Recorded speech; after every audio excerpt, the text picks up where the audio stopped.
महाविद्यालय के बारे में जानता हूँ कि यहाँ पर हम लोग सभी नए हैं, तो इसलिए हमें तो बड़ी समस्या वास्तव में है।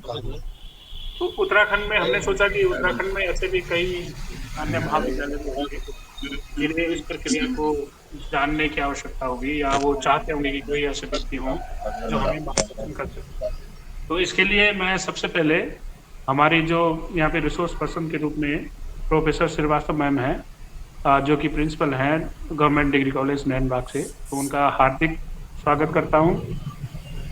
और श्रीवास्तव मैम ही हमें जो है एक सीरीज के रूप में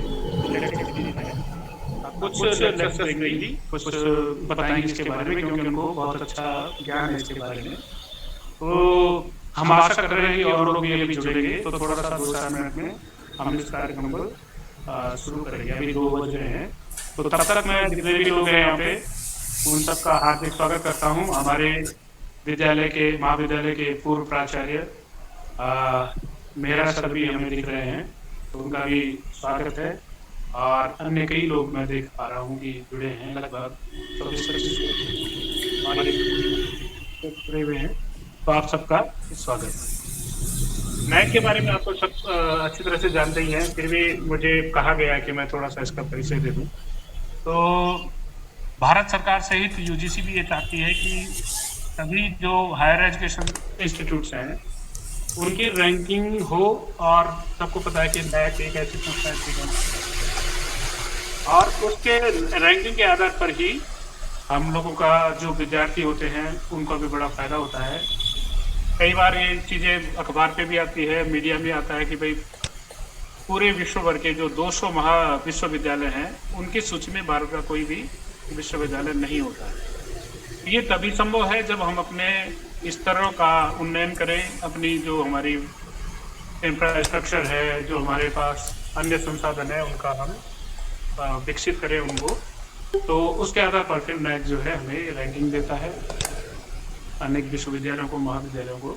तो हम भी जीडीसी बड़कोट भी प्रतिबद्ध हैं और कटिबद्ध हैं कि हम भी इस एक्रेडिटेशन को करें, और हमारा पूरा प्रयास रहेगा कि हम जो है 2023-31 मार्च तक अपनी प्रक्रिया जितना हम कर पाएंगे, जो प्रक्रिया होगी उसको पूर्ण कर सकें। लेकिन जैसे मैंने शुरू में ही कहा था कि समस्या ये है कि अभी कई ऐसे महाविद्यालय हैं या कई ऐसे प्रोफेसर्स हैं, हो सकता है कुछ प्रिंसिपल्स भी ऐसे हों जिनको इस चीज़ की संपूर्ण जानकारी नहीं है। तो आज का हमारा ये जो पहला सीरीज का पहला लेक्चर होगा, ये मैं समझता हूँ कि हम सबको एक नई दिशा देगा, हमारे ज्ञान में वृद्धि करेगा, और कम से कम ये समझ पाएंगे कि इसको करना कैसे है। क्योंकि बड़कोट में हम लोग नए हैं सभी लोग, तो हमें तो अभी ये भी पता नहीं है कि ये होना कैसे है। तो एक बार पुनः मेरे ख्याल से आप शुरू ही करते हैं, जैसे हमारे प्राचार्य मैम का आदेश होगा। तो मैम शुरू करवा दिया जाए। हाँ सर, आप प्लीज मैम से रिक्वेस्ट कर लीजिए। ठीक है, थैंक यू मैम। तो मैं हमारे जो रिसोर्स पर्सन है professor Srivastava ma'am GDC Nainbagh से रिक्वेस्ट करता हूँ, प्रार्थना करता हूँ, निवेदन करता हूँ कि मैं लेक्चर से धन्यवाद। धन्यवाद पलियाल जी। ये मेरी आवाज शायद इको कर रही है। हाँ, इको कर रही है मैम। हाँ, एक मैं लिफ्ट कर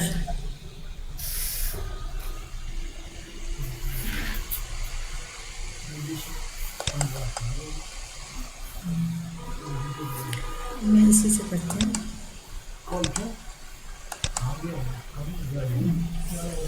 हाँ, तो आप सभी को मेरा नमस्कार। मेरे ख्याल से अब मेरी आवाज़ आ रही होगी क्लियर? जी क्लियर है। ठीक है। सबसे पहले मैं यहाँ पे जो मेरे अग्रज मुझे दिखाई दे रहे हैं और मेरे कलीग, एक तो मुझे डॉक्टर DS मेहरा जी दिखाई दे रहे हैं, तो मेरा सर नमस्कार। और जीडीसी बड़कोट की प्रभारी principal doctor Anju Bhatt madam, आपका बहुत बहुत धन्यवाद, आपने मुझे यह मौका दिया। और भी यहाँ पे मेरे बहुत सारे कलीग्स जो प्रिंसिपल हैं हो सकता है जुड़े हों, और वैदिक हाल से डॉक्टर भट्ट सर भी दिखाई दे रहे हैं। सर नमस्कार भट्ट सर को। और सभी का अभिवादन करते हुए और धन्यवाद ज्ञापित करते हुए मैं आगे बढ़ती हूँ। और सबसे पहले मैं इसलिए अपना स्क्रीन शेयर कर दूं।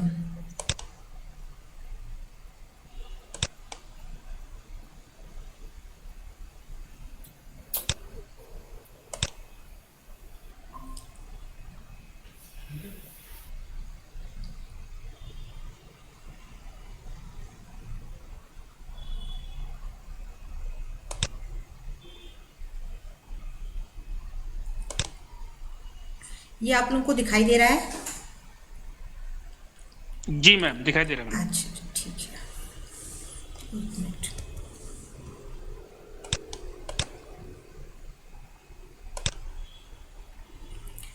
तो एक मिनट में जरा स्लाइड चेंज कर रही हूँ और आप बताइएगा कि स्लाइड चेंजिंग स्लाइड दिखाई दे रही है कि नहीं।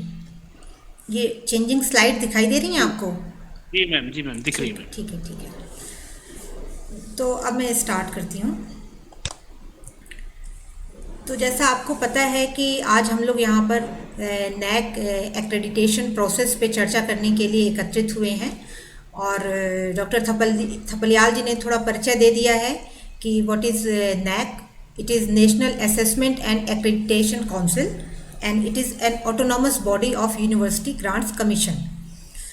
और यह जो संस्था है यह हायर एजुकेशन इंस्टीट्यूट के क्वालिटी असेसमेंट के लिए बनाई गई है, जो असेस करती है हायर एजुकेशन इंस्टीट्यूट्स को और फिर उसे क्रेडिट करती है और कोई ना कोई क्रेडिट उसे या कोई स्कोर उसे देती है। आज का जो हमारा लेक्चर है इसमें हमें जो चीज़ें कवर करनी है आज या आगे जो भी और लेक्चर होंगे, तो इसमें हमारा है introduction to NAAC, then process of NAAC accreditation, formation of IQAC, internal quality assurance cell which is IQAC, then IIQA submission.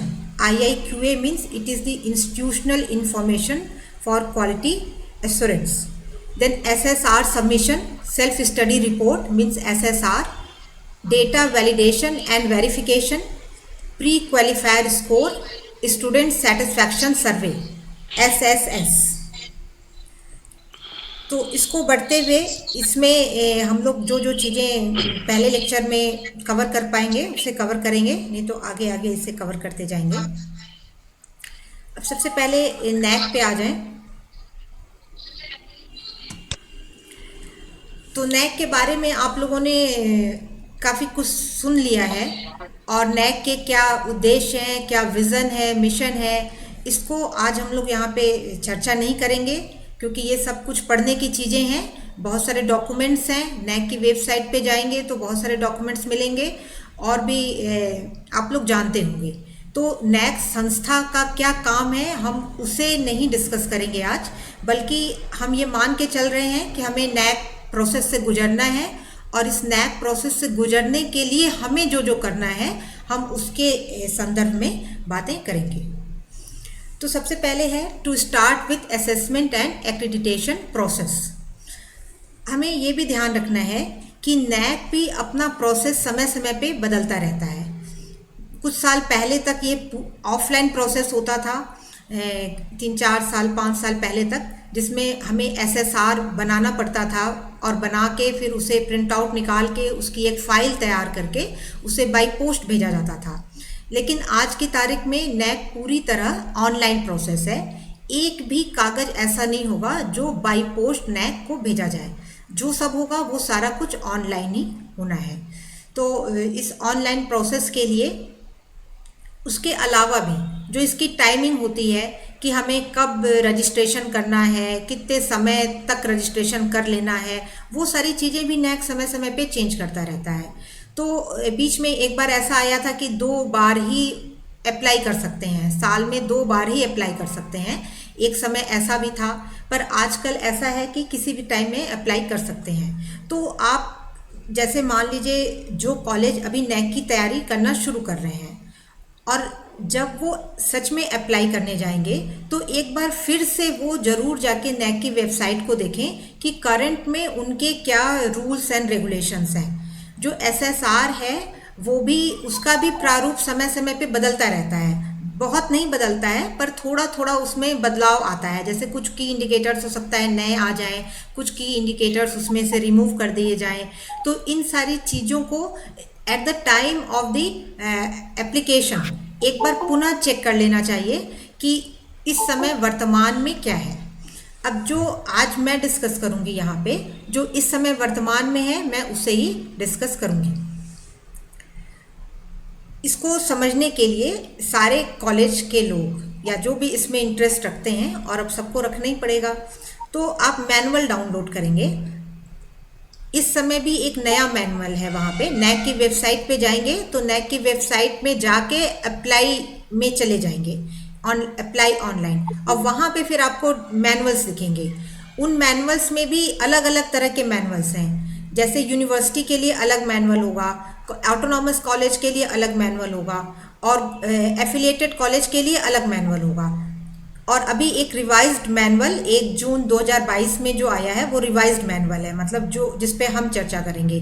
तो आपने उस मैनुअल को डाउनलोड करना है और उस मैनुअल को आपको एक बार पूरा पढ़ लेना है, तब वो सारी चीज़ें आपको धीरे धीरे क्लियर होगी। जो मेन बातें हैं वो हम लोग यहाँ पे डिस्कस करेंगे। तो सबसे पहले कि what is the eligibility, apply करने के लिए किसी भी संस्था में क्या एलिजिबिलिटी होनी चाहिए हायर एजुकेशन इंस्टीट्यूट में। तो पहली एलिजिबिलिटी है कि उसके पास एक AISHE कोड होना चाहिए। इसका मतलब कि वो कॉलेज AISHE में इनरोल्ड हो और वह अपना AISHE में हर साल अपना डेटा भेजता हो, और वहाँ पे एक कोड मिल जाता है कॉलेज को, C करके कुछ एक नंबर होता है, तो उस कोड से ही अप्लाई करते हैं, तो वो कोड रहना चाहिए।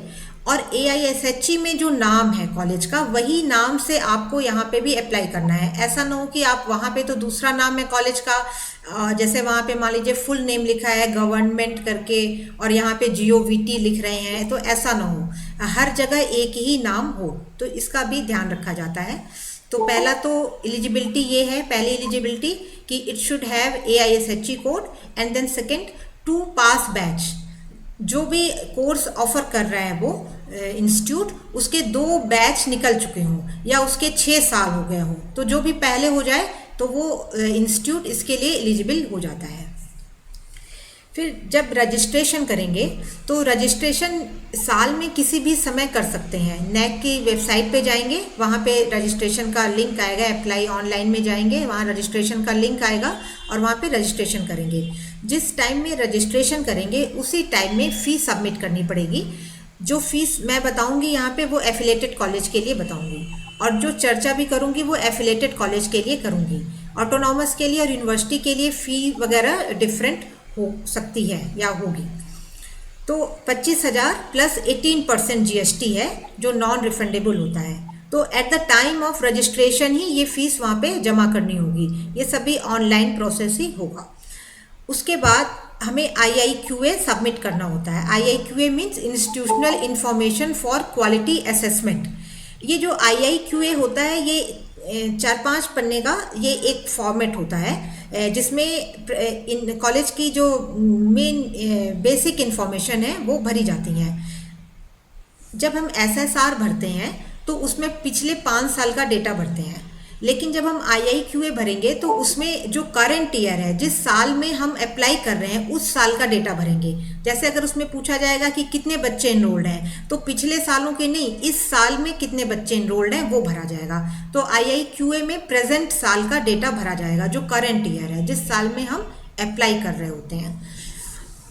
और IIQA भी जब भरते हैं तो आपको देखना पड़ेगा कि आपका कौन सा साइकिल का है, उसी हिसाब से वो वाला IIQA आपको डाउनलोड करना पड़ेगा। मतलब डाउनलोड करके फिलअप नहीं करना है, आपको उसी में जाके ऑनलाइन ही भरना है। वो तो पढ़ने के लिए और तैयारी करने के लिए PDF हम डाउनलोड करते हैं, लेकिन जब वहाँ पे भरेंगे तो वो ऑनलाइन ही सारी इन्फॉर्मेशन भरते जाएंगे। जैसे कॉपी पेस्ट, जैसे वर्ड में मान लीजिए हम पहले से टाइप करके रखे हैं और वहाँ पे हमने कॉपी पेस्ट कर दिया, इस तरह से करना पड़ेगा। लेकिन पढ़ने के लिए तो हमें एक PDF चाहिए, तो वो PDF भी जो आप डाउनलोड करेंगे, जैसे अगर किसी का फर्स्ट साइकिल है तो वो फर्स्ट साइकिल वाला IIQA डाउनलोड करेगा, और अगर किसी का सेकेंड साइकिल है तो वो वाला IIQA डाउनलोड करेगा। जो भी आपकी साइकिल है, अगर एक बार जैसे नैक करा लिया और फिर आप दूसरी बार जा रहे हैं सेकेंड साइकिल में, तो आप सेकेंड साइकिल वाला IIQA डाउनलोड करेंगे। तो उसी संदर्भ में ये IIQA छोटा सा डॉक्यूमेंट होता है, 4-5 पेज का होगा, और उसमें बेसिक इन्फॉर्मेशंस होती हैं। General information. और जब रजिस्ट्रेशन कर लेंगे एक बार, तो उसके 1 साल के अंदर IIQA सबमिट करना होता है। ज़रूरी नहीं है कि आपने रजिस्ट्रेशन किया और तुरंत ही IIQA सबमिट कर दें, लेकिन लास्ट में आपको ये समझ में आएगा कि जब हमारी सारी तैयारी हो जाती है, हमारा SSR भी तैयार हो गया और हम पेयर टीम के लिए भी एक तरह से तैयार हैं, हमारी इतनी तैयारी है, तभी जाके रजिस्ट्रेशन करना चाहिए और फिर फटाफट अपना सारा डेटा फीड करना चाहिए, उसमें गैप नहीं करना चाहिए। भले ही यहाँ पे 1 साल है टाइम, पर वो 1 साल का इंतज़ार करने की ज़रूरत नहीं है। And in case of rejection again apply.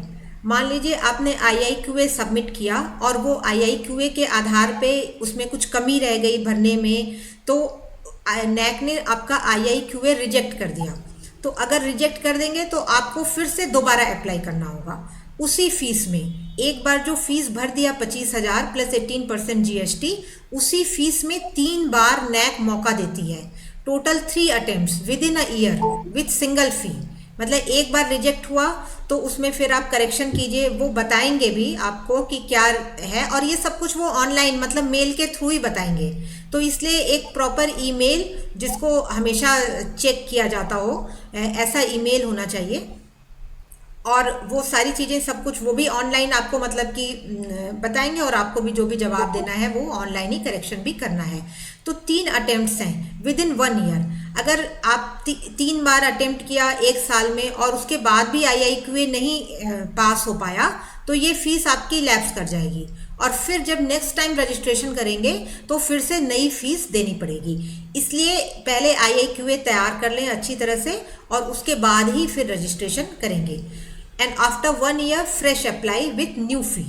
तो ये तो हुआ IIQA का प्रोसेस और रजिस्ट्रेशन का प्रोसेस। अभी मैं ये नहीं बता रही हूँ कि IIQA में क्या क्या आएगा, ये चर्चा अभी नहीं कर रहे हैं। अभी मैं केवल प्रोसेस पे चर्चा कर रही हूँ कि कैसे कैसे स्टेप्स होते हैं जिससे हम NAC में लास्ट तक पहुँच जाते हैं। तो IIQA सबमिशन हो गया और मान लीजिए कि आपका IIQA एक्सेप्ट भी हो गया।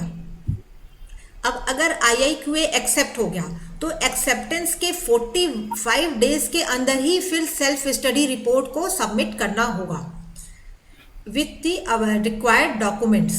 तो इसलिए देखिए, ऐसा नहीं है कि आपने पहले रजिस्ट्रेशन कर दिया जल्दी से और उसके बाद फिर IIQA तैयार कर रहे हैं और फिर IIQA तैयार करके उसे जमा कर दिया और उसके बाद अब SSR तैयार कर रहे हैं, तो वो तो 45 दिन में तैयार ही नहीं हो पाएगा। इसलिए पहले सारी तैयारी कर लेंगे और तभी रजिस्ट्रेशन करेंगे और फिर रजिस्ट्रेशन जैसे ही हो गया तुरंत IIQA सबमिट कर देंगे और जैसे ही IIQA एक्सेप्ट होगा उसके 1-2 दिन के अंदर ही SSR को अपलोड करना शुरू कर देंगे। तो केवल 45 डेज मिलते हैं। और जैसा हमने बताया आपको कि SSR में ऐसा नहीं है कि आप पहले से उसे भर के रखे हैं कोई डॉक्यूमेंट और केवल एक डॉक्यूमेंट आपको PDF ले जाके अपलोड करना है, ऐसा नहीं है। उसमें आगे आगे हम लोग देखेंगे कि 55 मैट्रिक्स होते हैं और हर मैट्रिक्स के लिए ढेर सारे डेटा हैं। तो वो PDF आपको कोई एक PDF नहीं अपलोड करनी, बहुत सारे डॉक्यूमेंट अपलोड करने होंगे और फिर उनका एक सिंगल PDF अपने आप से जनरेट होगा। तो ये SSR जब उसमें ऑनलाइन ही सबमिट करेंगे 45 डेज के अंदर। ये जो 45 डेज है ये 45 डेज ही रहता है और इसमें केवल एक्सटेंशन तभी मिलता है जबकि कोई नेचुरल डिज़ास्टर कहीं आ जाए, तो 15 डेज का एक्सटेंशन मिल सकता है और वो भी तब मिलेगा जब कोई वाजिब प्रूफ दिखाएंगे NAC को कि ऐसा ऐसा हो गया और हमें ये 45 डेज में एक्सटेंशन चाहिए, तो तभी एक्सटेंशन मिलता है, अदरवाइज एक्सटेंशन नहीं मिलेगा। और अगर आपने ये 45 डेज में SSR नहीं सबमिट किया तो वो जो आपका रजिस्ट्रेशन था, वो जो फ़ी थी, वो फ़ी फिर लैप्स कर जाएगी और वो IIQA भी लैप्स हो जाएगा और फिर से आपको फ्रेश अप्लाई करना पड़ेगा, फिर से नया रजिस्ट्रेशन कराना पड़ेगा, नई फीस देनी पड़ेगी और नया IIQA सबमिट करना पड़ेगा। So after that fresh apply with new fee and new IIQA। तो इसलिए यही एडवाइस किया जाता है कि first prepare SSR then register for IIQA। तो ये अब हमने मतलब कौन कौन से स्टेप्स देख लिए। एक तो हमने ये स्टेप्स देखा कि हमें रजिस्ट्रेशन करना है 25,000 रुपये दे करके और रजिस्ट्रेशन के बाद हमें IIQA institutional information for quality assessment इसे सबमिट कर देना है और जब ये सबमिट हो जाएगा तो 45 डेज के अंदर हमें SSR means self study report को सबमिट कर देना है। तो ये तो एक स्टेप्स मतलब हो गया हमारा। अब after successful submission of SSR, higher education institute will receive an auto generated link. जब आपका SSR पूरा तरह से सबमिट हो जाएगा तो एक लिंक अपने आप जनरेट होगा और आपको मतलब एक आईडी सा मिल जाएगा, SSR के लिए एक आईडी मिल जाएगा, उसी आईडी से फिर कन्वर्सेशन होगा। और वो भी किस पे आएगा, जो जिस ईमेल से रजिस्ट्रेशन होगा। जब जो संस्था रजिस्ट्रेशन करते समय जो ईमेल देगी उसी ईमेल पे ही सारा कन्वर्सेशन नैक करेगा। तो इसलिए वो ईमेल ऐसा होना चाहिए कि जिसे हम हमेशा देखते रहें। और तब SSR एक ऑटो जनरेटेड आएगा और उसी समय एक PDF भी फॉर्म हो जाएगा। उस PDF को कॉलेज को अपनी वेबसाइट पे अपलोड करना होगा।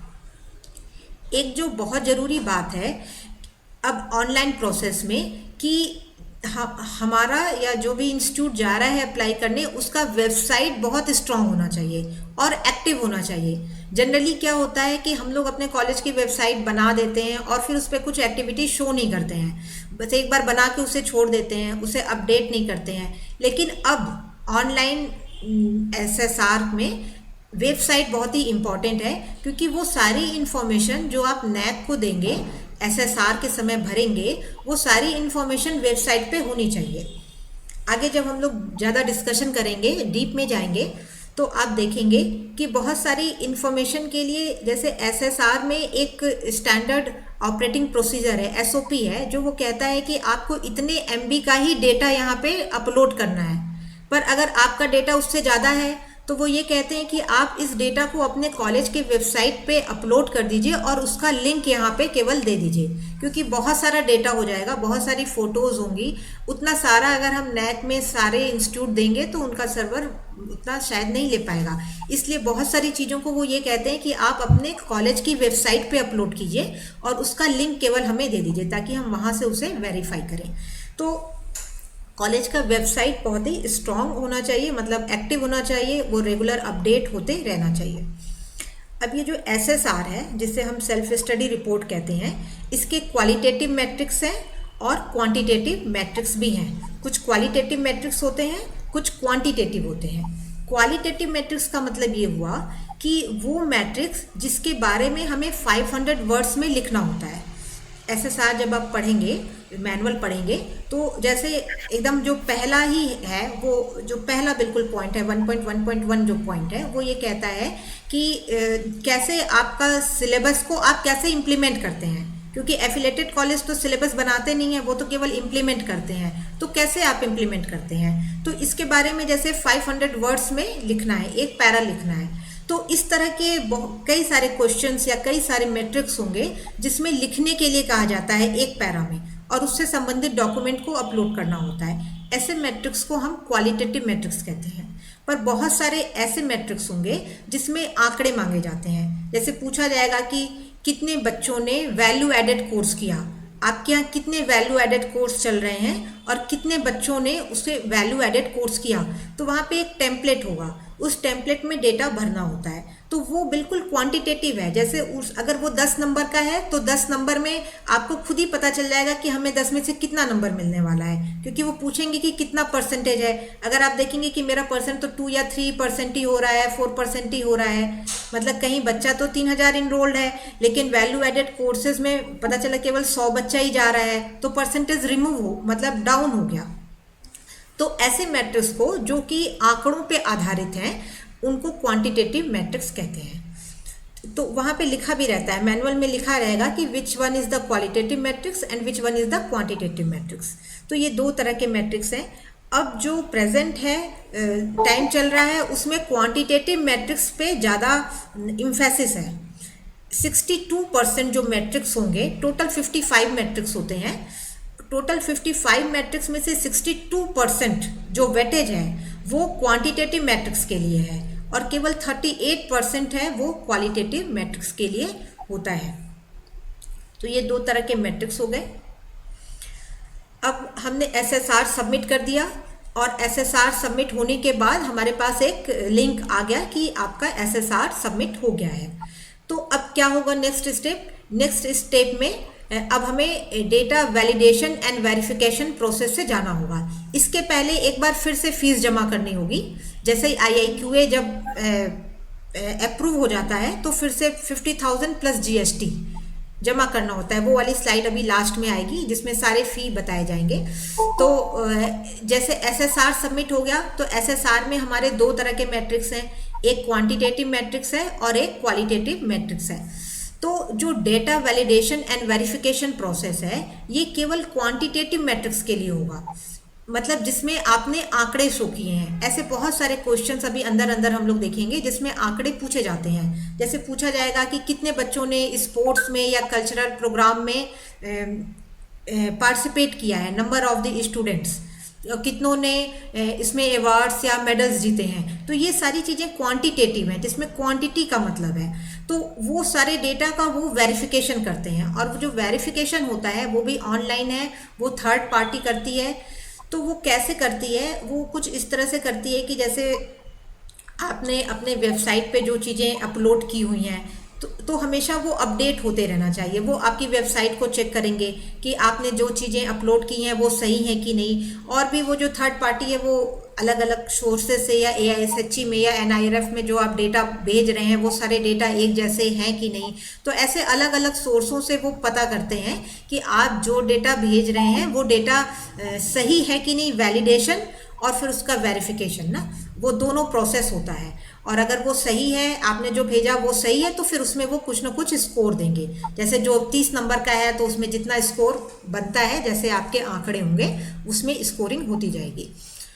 और तब उसमें एक स्कोर जो मिलेगा आगे बढ़ने के लिए कि आपके यहाँ पीयर टीम आए, उसके लिए एक प्री क्वालिफायर स्कोर होता है। ऐसा नहीं कि अगर कुछ भी नंबर पा गए तो पीयर टीम नहीं आएगी। जो क्वांटिटेटिव मैट्रिक्स के जितने नंबर होते हैं उसका 25% मिनिमम चाहता है। अगर 25% से ज़्यादा नंबर मिल गया तो इसका मतलब कि आपने उसे क्वालिफाई कर लिया, डेटा वैलिडेशन एंड वेरिफिकेशन को क्वालिफाई कर लिया। कौन सा 25%? जो क्वांटिटेटिव मैट्रिक्स है, टोटल 1000 नंबर का होता है ये पूरा जो स्कोरिंग है। 1000 नंबर में जो क्वांटिटेटिव का है मीन 62%, जो लगभग समझ लीजिए जो क्वांटिटेटिव है उसका 25%, क्वांटिटेटिव का 25% मिनिमम स्कोर है for the next step. Next step means peer team review. तो जब उतना स्कोर आ जाता है तब आगे प्रोसेस चलता है और तब फिर पीयर टीम रिव्यू या पीयर टीम जाएगी रिव्यू के लिए, इंस्टीट्यूट में जाती है। इन केस ऑफ रॉन्ग और अनक्लियर इन्फॉर्मेशन, जैसे आपने कोई डेटा भरा है और जब डेटा वैलिडेशन हो रहा है तो उस समय अगर NAC को लगा कि नहीं ये डेटा मुझे समझ में नहीं आ रहा है तो वो फिर पूछेगी, फॉर द क्लैरिफिकेशन पूछेगी। और क्लैरिफिकेशन के लिए भी वो 15 दिन का समय देते हैं। जो भी डाउट्स है उसको क्लियर करने के लिए 15 दिन का समय दिया जाएगा। और 15 दिन का समय भी एक्सटेंड हो सकता है 7 मोर डेज में इन case of the natural calamities and on producing the proper proof. तो 15 दिन का ही केवल समय है। इसलिए हमें जब भी हम इस प्रोसेस में चले जाएंगे तो हमें बिल्कुल हर दिन एकदम सतर्क रहना पड़ेगा कि अगर कोई भी डाउट आ रहा है या कोई भी क्लैरिफिकेशन आ रहा है जो मेल से ही आएगा तो हमें जल्दी से जल्दी उसे रिजॉल्व करके उसे सही करना है। और अगर इसे टोटल 30 दिन लगता है, ये जो DVV प्रोसेस बोलते हैं, डेटा वैलिडेशन एंड वेरिफिकेशन, इसमें लगभग NAC को 30 दिन लगता है इस प्रोसेस में। और इस प्रोसेस मतलब ये ध्यान में रखना है कि ये जो प्रोसेस है ये केवल क्वांटिटेटिव मैट्रिक्स का है। जो क्वालिटेटिव मैट्रिक्स है जिसमें 500 वर्ड्स में हमें एक पैरा लिखना होता है, उनकी चेकिंग अभी नहीं हो रही है। इसमें केवल क्वांटिटेटिव की चेकिंग हो रही है, जो आपसे आंकड़े मांगे जाते हैं केवल उनका ही वेरिफिकेशन अभी होता है DVV में। क्वालिटेटिव का बाद में होगा जब पेयर टीम आएगी, कॉलेज में आएगी। तो इस तरह से हमें जब प्री क्वालिफायर स्कोर मिल जाएगा 25% स्कोर इन क्वांटिटेटिव मैट्रिक्स, इसका मतलब कि हमने उसको क्वालिफाई कर लिया। अगर इतना स्कोर नहीं मिला तो फिर वो सारी चीज़ें ख़त्म हो जाएंगी और फिर से फ्रेश अप्लाई करेंगे, फ्रेश एप्लीकेशन। तो अभी फिर शुरू से यहाँ से देखते हैं कि after DVV process of quantitative metrics DVV deviation report will be generated. DVV deviation report means कि आपने जो डेटा दिया है अगर वो एक्यूरेसी से डेविएट कर रहा है, मतलब आपने तो कह दिया कि हमने इतनी एक्टिविटीज़ की थी, पर जब उन्होंने वेरीफाई किया तो उन्हें लगा कि नहीं आपने तो ये एक्टिविटी की ही नहीं थी, तो उसको कहेंगे कि वो डेविएशन है। ठीक, तो अगर वो ज़्यादा डेविएशन हो गया तो उसमें फिर पेनल्टी लगेगी एंड लीगल एक्शन में be taken and fee will B forfeited. वो सब आपका जब्त कर लिया जाएगा, फीस वगैरह जब्त कर ली जाएगी अगर ज़्यादा डेविएशन हुआ, और फिर उसे फर्दर कहीं और जैसे यूजीसी को ये इन्फॉर्मेशन भेजी जा सकती है। मतलब एक तरह से वो इंस्टीट्यूट ब्लैक लिस्टेड सा हो जाएगा अगर डेविएशन ज़्यादा हुआ, तो वही चीज़ें भेजनी है जो ऑथेंटिक है ताकि इस तरह का डेविएशन वहाँ पे न हो। And in case of no deviation in DVV report HE will proceed after getting 25% score in quantitative matrix। तो जितने भी क्वांटिटेटिव मैट्रिक्स हैं उसका मिनिमम 25% स्कोर करना होगा, और अगर प्री क्वालिफायर स्कोर नहीं मिला, मतलब 25% मार्क्स ही नहीं मिला क्वांटिटेटिव में, तो ये प्रोसेस यहीं पे टर्मिनेट हो जाएगा। It will be terminated by NAAC इस प्रोसेस को यहीं पे टर्मिनेट कर देगा। And then fresh application of IIQA and fee will be required only after 6 months of the date of pre-qualifier score।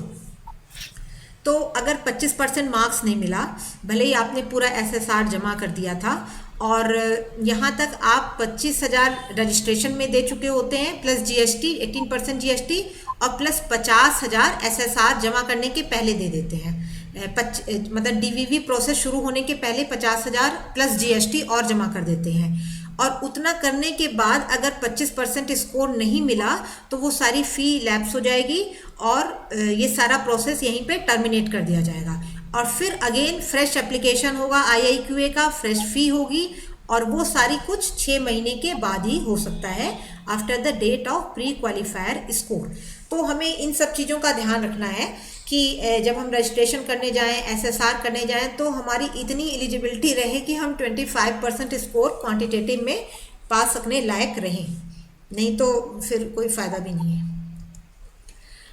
After passing pre qualifier score, तो अब हमें हमारा रजिस्ट्रेशन हो गया, हमारा IIQA पास हो गया और हमने SSR भी सक्सेसफुली सबमिट कर दिया, DVV प्रोसेस हो गया, means data validation and verification हो गया, और हमें प्री क्वालिफायर स्कोर मिल गया विच इज़ मोर देन 25%। तो क्या होगा? NAAC will intimate pre-qualifier score to HE Higher Education Institute and next round of assessment will be initiated। तो अब नेक्स्ट राउंड क्या है? नेक्स्ट राउंड है peer team will visit the institute offline. ये जो DVV प्रोसेस था, अभी तक हमारा जो भी प्रोसेस था वो सारा ऑनलाइन प्रोसेस था। अब जो पीयर टीम जाएगी वो ऑफलाइन जाएगी, तो वो अपने इंस्टीट्यूट में आएगी, ऑफलाइन आएगी। अब जब ऑफलाइन आएगी पीयर टीम तो वो केवल क्वालिटेटिव मैट्रिक्स को देखेगी। जो आंकड़े आपने क्वांटिटेटिव मैट्रिक्स के लिए भेजे थे और जिनका DVV हो चुका है, उन आंकड़ों के ऊपर फिर से पीयर टीम नहीं देखेगी। पीयर टीम उन चीज़ों को देखेगी जो थोड़ी एब्स्ट्रैक्ट टाइप की थी, जैसे कि मान लीजिए इंफ्रास्ट्रक्चर है, या जैसे आपने कह दिया कि हमारे यहाँ बहुत अच्छा सामंजस्य है सब में, ऐसा ऐसा कुछ लिखा हुआ है उसमें, हार्मोनी है, कोई भेदभाव नहीं है, ये सब कुछ लिखना पड़ेगा उसमें। तो वो ये जो एब्स्ट्रैक्ट चीज़ें हैं जिसकी कोई क्वांटिटेटिव मेजर्स नहीं है, ऐसी चीज़ों को वेरीफाई करने के लिए पीयर टीम वहाँ पे जाती है। जो इंफ्रास्ट्रक्चर है फिजिकली वो जाके वो वहाँ पे देखेगी, तो वो केवल किसको वेरीफाई करेगी? वो केवल क्वालिटेटिव मैट्रिक्स को वेरीफाई करेगी। आपका 68% पहले ही हो गया, DVV प्रोसेस में 68% हो गया। अब जो रिमेनिंग 32% है उसको ये पीयर टीम विजिट करेगी, उस पर वो चर्चा करेगी। और जिस समय DVV प्रोसेस हो रहा होता है उसी टाइम में स्टूडेंट सेटिस्फैक्शन सर्वे भी होता है। ये जो स्टूडेंट सेटिस्फैक्शन सर्वे है जिसे SSS कहते हैं, ये भी एक तरह से मतलब DVV प्रोसेस का हिस्सा है पर उससे डिफरेंट है। मतलब DVV तो एक अलग प्रोसेस होता है, ये एक अलग प्रोसेस होता है, पर दोनों साइमल्टेनियसली होता है।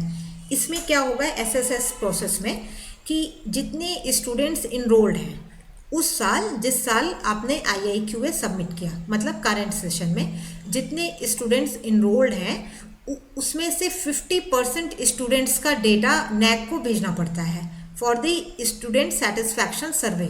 जैसे अगर 3000 स्टूडेंट्स इनरोल है तो 1500 बच्चों का डेटा भेजना पड़ेगा in the prescribed excel sheet. वो एक्सेल शीट प्रिस्क्राइब मतलब वो बनी हुई है एक्सेल शीट जिसमें कि बच्चे का नाम होता है, उसका इनरोलमेंट नंबर होगा, किस डेट को वो कॉलेज में इनरोल हुआ है, उसका आधार नंबर क्या है, उसका ईमेल क्या है, इस तरह की इन्फॉर्मेशन होती है।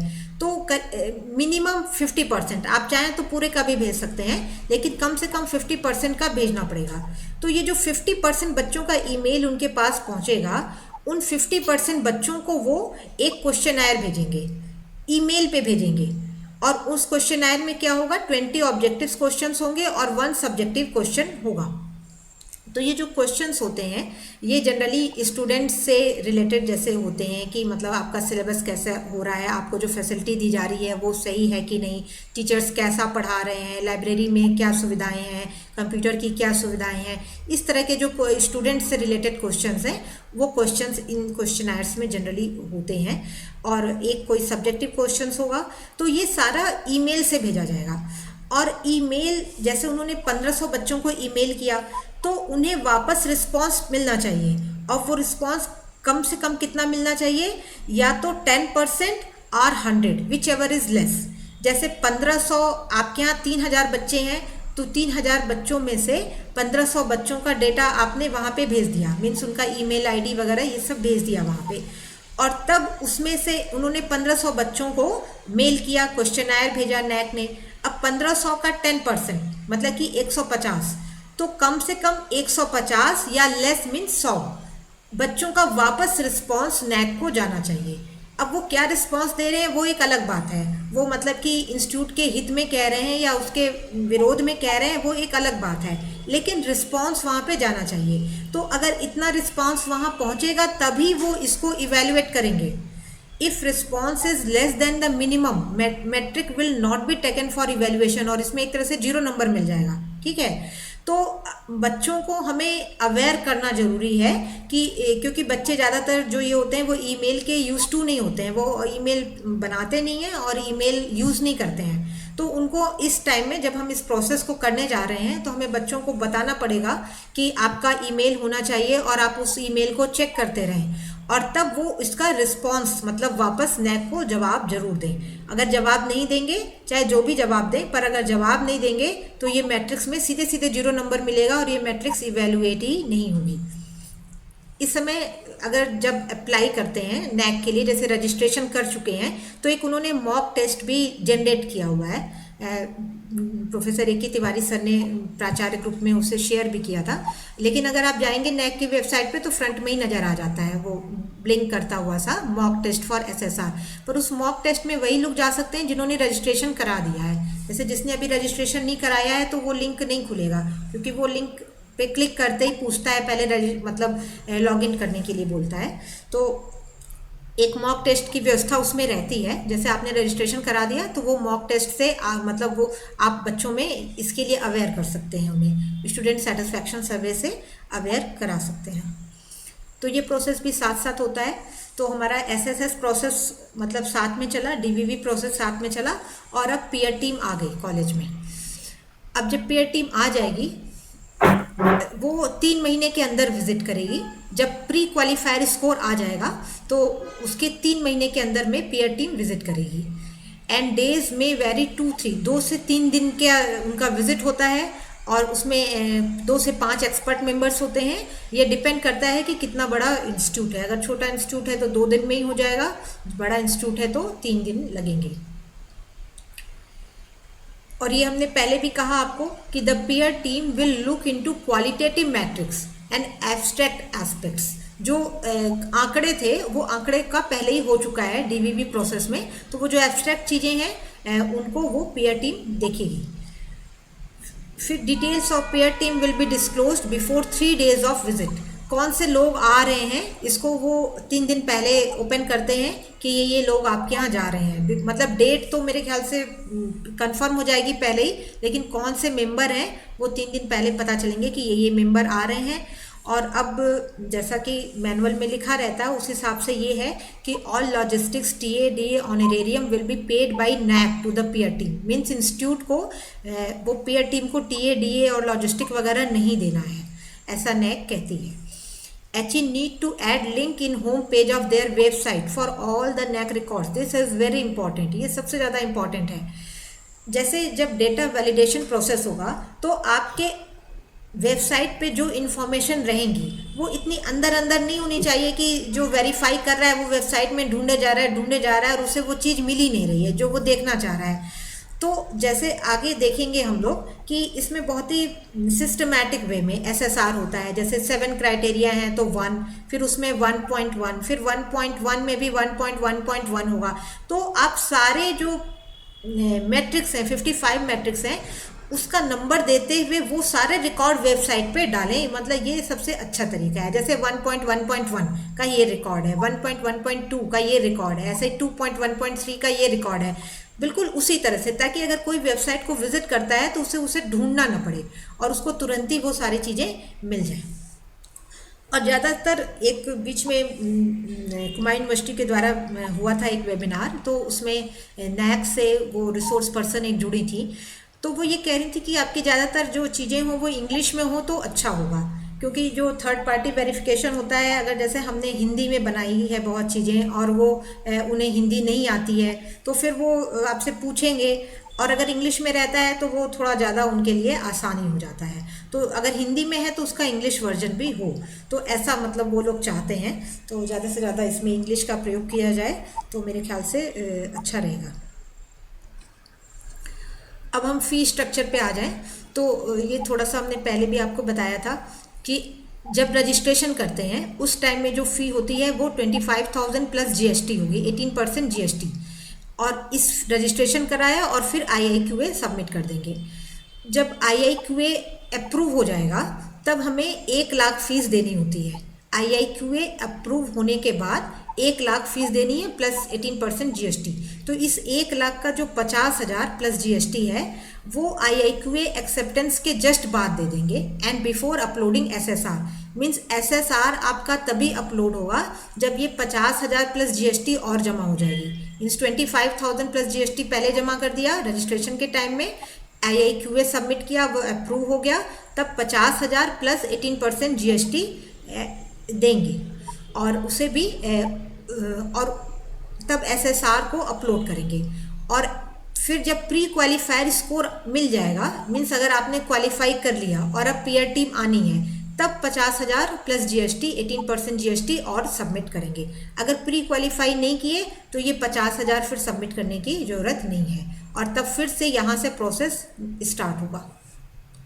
इन case of delay of fee payment apply with fresh IIQA। तो हर चीज़ के लिए वहाँ पे टाइमिंग है कि इस इतने दिन के अंदर ये काम कीजिए।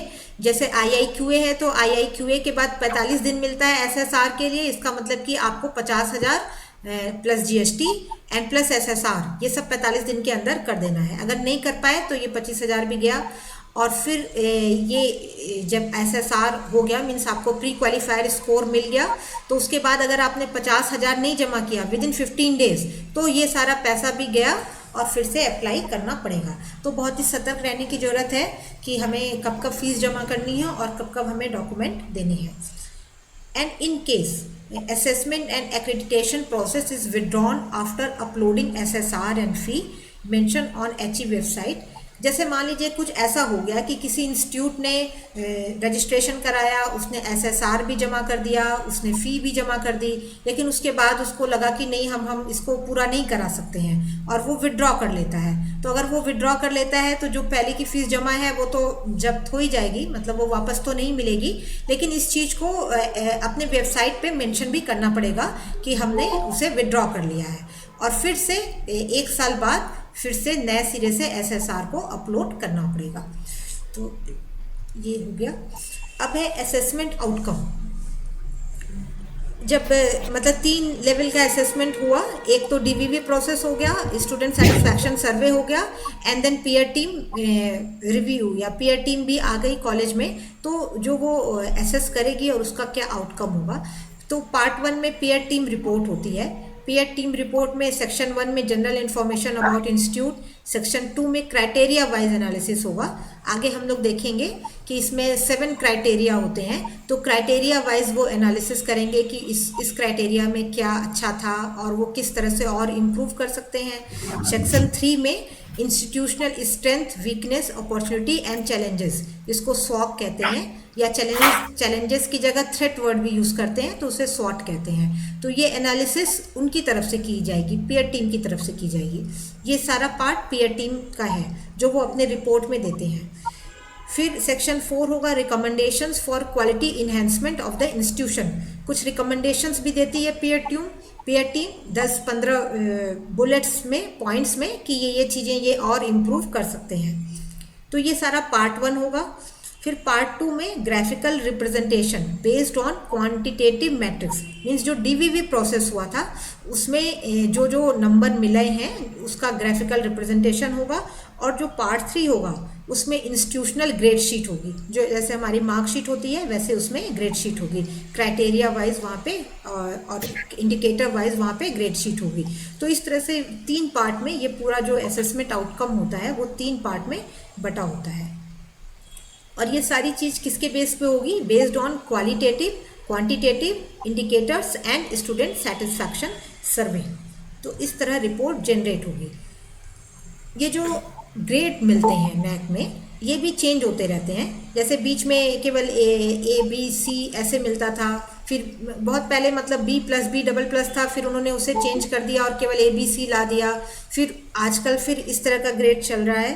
तो इस समय जो चल रहा है वो हम लोग चर्चा करते हैं। टोटल 4 का स्केल होता है इसमें, और 4 के स्केल में अगर लेस देन 1.5 है तो डी हो जाएगा। डी का मतलब कि नॉट एक्रेडिटेड। और अगर 1.51 to 2 है तो मीन सी का मतलब कि इट इज़ एक्रेडिटेड। और फिर ये 0.5 का डिफरेंस है यहाँ पे। और तब इसी तरह से बी है, बी प्लस है, और फिर और आगे बढ़ते हैं तो 0.25 का डिफरेंस है। और तब लास्ट में 3.51 to 4 के बीच में ये ए डबल प्लस है। तो डी का मतलब एक तरह से फेल कह सकते हैं, और डी के ऊपर 1.5 से जिससे ज़्यादा स्कोर है तो उसे हम पास कह सकते हैं या एक्रेडिटेड कह सकते हैं। फिर इसमें एक अपील की भी व्यवस्था होती है कि आपका रिजल्ट आ गया और रिजल्ट में अगर आप सेटिस्फाइड नहीं हैं then we can submit the intent for appeal within 15 days. जब रिपोर्ट आ जाएगी तो रिपोर्ट से अगर हम satisfied नहीं है then we can submit intent for appeal to the NAC within 15 days and submit appeal pro forma within 45 days। मतलब पहले इंटेंट मतलब पहले उसे भेज देंगे कि हमें करना है अपील, और फिर जो प्रोफॉर्मा है उसे भर करके 45 डेज़ के अंदर सबमिट करेंगे। और देन अगेन फिर 50,000 प्लस GST टैक्स लगेगा अपील के लिए। And appeal committee will give recommendations to executive council and then executive council में रिकमेंड फॉर री-DVV। वो जैसा आपका प्रोफॉर्मा है अपील में, जितनी भी मतलब स्ट्रेंथ है अपील में, जितना उन्हें सही लगेगा उस हिसाब से वो डेटा वेरिफिकेशन को दोबारा करने के लिए कह सकते हैं, पीयर टीम की रिविजिट करा सकते हैं, या अगर उन्हें लगेगा कि नहीं जो भी हुआ वो सब सही था तो no change and the process will be same as earlier. तो अगर फिर से कुछ होता है तो वो प्रोसेस वैसे होगा जैसे कि पहले हुआ था। मतलब फिर से फीस तो जमा ही कर दी 50,000, तो इसी 50,000 में फिर बाकी सारी चीज़ें हो जाएंगी। और एक बार जब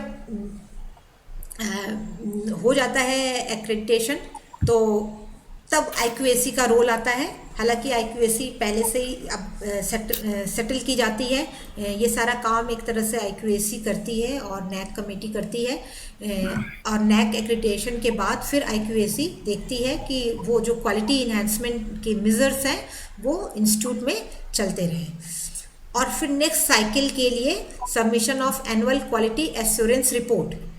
जो पहली बार जा रहे हैं NAC प्रोसेस में, जिनका फर्स्ट साइकिल है, वो तो इस समय से पिछले 5 साल का ले लेंगे। अब जब आगे एक बार जब NAC हो गया तब उसके बाद जब जाएंगे तो हर साल फिर AQAR सबमिट करना पड़ता है। पहले AQAR सबमिट करने का भी ये प्रोसीजर था कि वो एक फॉर्मेट देते थे और उसे वर्ड फाइल में भर करके और उसका पीडीएफ बना के वो मेल से भेज दिया जाता था। लेकिन अब AQAR भी बिल्कुल उसी तरह से सबमिट होता है जैसे SSR सबमिट होता है, वो भी कम्प्लीटली ऑनलाइन है। तो अब वो डेटा अपने आप जैसे 4 साल का भरेंगे तो वो अपने आप फिर एक जगह इकट्ठा होता जाएगा, तो फिर से सारी चीज़ें दोबारा SSR के टाइम में नहीं भरनी पड़ेंगी, जो मतलब फर्स्ट साइकिल में भी ऑनलाइन है, सेकेंड साइकिल में भी ऑनलाइन है। और फिर apply for next cycle before 6 months of accreditation validity date. तो इस तरह से 4 AQAR भर देंगे और 5वें साल में फिर अप्लाई करेंगे। Procedure will be same as in the first cycle. तो इनका भी वैसे होगा सेकेंड साइकिल में या थर्ड साइकिल में, means we will go for the DVV process, for the student satisfaction survey and for the peer team visit. So this is the first part which we have discussed. देखिए इसमें बहुत ज़्यादा चीज़ें हैं जानने की, और अगर हम एक ही दिन में बहुत कुछ बोलेंगे तो चीज़ें समझ में नहीं आएंगी। तो मेरे ख्याल से पहले इस पे डिस्कस कर लें कि जिसको कुछ क्वेरी है तो पूछ लीजिए। मेरे पास अभी 2 और प्रेजेंटेशन है, आप जितना कहेंगे हम उतना प्रेजेंट करेंगे, जितने टाइम तक कहेंगे, और उसके आगे फिर किसी और दिन करना होगा इससे भी ज़्यादा डीप में जाके, तो फिर उसे आगे भी करेंगे। तो मेरे ख्याल से पहले इतना जितना अभी डिस्कस किया है, इसके लिए जो क्वेरी है उसको पूछना चाहें तो पहले पूछ लीजिए, या जो भी डिस्कशन करना चाहें बताइए। अब आप लोग, अंजू मैडम बताइए अब क्या करना है, या हम आगे प्रोसीड करें? मैम जो आपने इंफॉर्मेशन अभी तक दी है, ये information it is quite new for all of us. हम लोगों को तो मतलब सब चीजें ब्रेक में सुनी थी, पर किस किस तरह से फॉलो करना है वो पता चला। अब जो नेक्स्ट इंपॉर्टेंट चीज है ma'am, according to me, is की how to collect the data. मतलब जो हम लोगों का मेन जो हमें ग्राउंड वर्क करना है वो ये है कि how to go for data collection. ये तो हमें एक प्रोसेस पता चल गया है कि भाई दिस इज द प्रोसेस, इतने इतने इसमें साइकिल्स हैं, ये स्टेप हमारा होगा, फर्स्ट स्टेप ये होगा, सेकंड ये होगा। लेकिन जो मेन आपने बताया उसके अकॉर्डिंगली है SSR जो है उसको प्रिपेयर करना, और उसमें डाटा जैसे आपने बताया कि काफी ज्यादा चाहिए। तो आप एज एन एक्सपर्ट अगर ये थोड़ा सा बता दें, आज ज्यादा नहीं, थोड़ा सा डिटेल बता दें कि हमें फर्स्ट स्टेप्स क्या लेने हैं डाटा स्टेप पे, तो it will B quite beneficial for us ma'am. तो अब हम नेक्स्ट प्रेजेंटेशन में जाते हैं ना, थोड़ा सा और आगे बढ़ते हैं इस वाले को। थोड़ा सा डाटा कलेक्शन का मैम थोड़ा आइडिया मिल जाए ना कि किस तरह से करना है, तो फिर हम अपना काम शुरू कर सकते हैं। हाँ ठीक है। अब ये वाला ज़्यादा लंबा था, अब नेक्स्ट उतना लंबा नहीं होगा। अब हम दूसरे में जा रहे हैं और दूसरा प्रेजेंटेशन स्टार्ट कर रहे हैं। Thank you ma'am, thank you. हाँ, तो ये दिख रहा होगा आप लोग को अब नया ये? Yes ma'am. हाँ ठीक है। और ये चेंजिंग स्लाइड्स भी नज़र आ रही हैं? Yes ma'am. ठीक है। सो अब मैं दूसरा प्रेजेंटेशन स्टार्ट कर रही हूँ। सो this is the next 7 criteria of assessment. इसमें क्या क्या, इसके बाद एक और भी प्रेजेंटेशन हम आज ही कर देंगे। वो वही चीज़ है जो आप एक्यूरेटली मतलब जो सच में जानना चाह रहे हैं, वो थोड़ा सा उसको भी आज डिस्कस कर लेंगे, फिर उसके आगे तब कभी नेक्स्ट देखा जाएगा। तो आगे जाने के पहले हम लोग को ये अब देखना है कि 7 क्राइटेरिया हैं SSR में भी जब हम भरते हैं तो वो कौन कौन से क्राइटेरिया हैं। तो ये जो पूरा प्रोसेस है, this is of 1000 marks, 1000 number का ये पूरा प्रोसेस होता है, और इसमें 7 क्राइटेरिया है। करिकुलर एस्पेक्ट्स 100 मार्क्स का है, teaching learning and evaluation 350, research innovation and extension, infrastructure and learning resources, student support and progression, governance, leadership and management, and institutional values and best practices. तो ये सारी चीज़ें भी अब आप लोग मैनुअल पढ़ेंगे, आपको समझ में आएगा कि ये सारे 7 क्राइटेरिया हैं। अब एक एक क्राइटेरिया के अंदर थोड़ा जाते हैं। जैसे ये करिकुलर एस्पेक्ट्स है, 100 मार्क्स का है, तो इसके अंदर जैसे हम आपको कह रहे थे कि 1.1 होगा, फिर इसके अंदर भी 1.1.1 भी होगा, या जैसे ये 1.2 है तो इसके अंदर भी 1.2.1 हो सकता है या नहीं भी हो सकता है। तो ये इनको हम की इंडिकेटर्स बोलते हैं। ये 7 क्राइटेरिया हो गए। अब ये की इंडिकेटर्स हो गए। जैसे पहला है करिकुलम प्लानिंग एंड इम्प्लीमेंटेशन।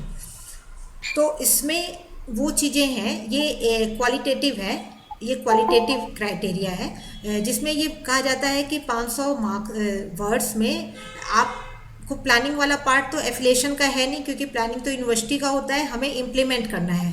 तो कितनी इफेक्टिवली हम उसे इम्प्लीमेंट कर रहे हैं वो सारे डिटेल 500 वर्ड में लिखना पड़ता है। मतलब आपको अपने सारे कोर्सेज का लिखना पड़ेगा इसमें, और कैसे कैसे आपकी प्लानिंग है इसे इम्प्लीमेंट करने के लिए, ये सारी चीज़ें होती हैं। और डिटेल जो आप लोग एक्चुअल जानना चाह रहे हैं वो जब हम मैनुअल पे आएंगे तो पता चलेगा। तो लेकिन अभी हम आपको फिर से एक बार जस्ट ऐसे बता रहे हैं।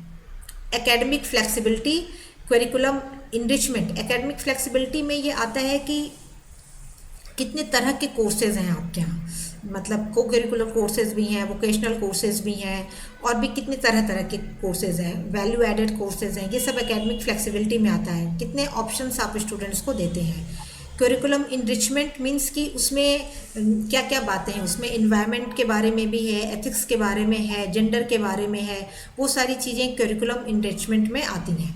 एंड देन फीडबैक सिस्टम है। फीडबैक सिस्टम में जितने भी स्टेक होल्डर्स हैं उन सबके फीडबैक लेने होते हैं। ये IQAC का काम होता है। जैसे स्टेक होल्डर्स में स्टूडेंट फीडबैक है, पेरेंट्स फीडबैक है, एलुमिनी फीडबैक है, एम्प्लॉयर फीडबैक है and teachers feedback. Mainly 5 stakeholders हैं।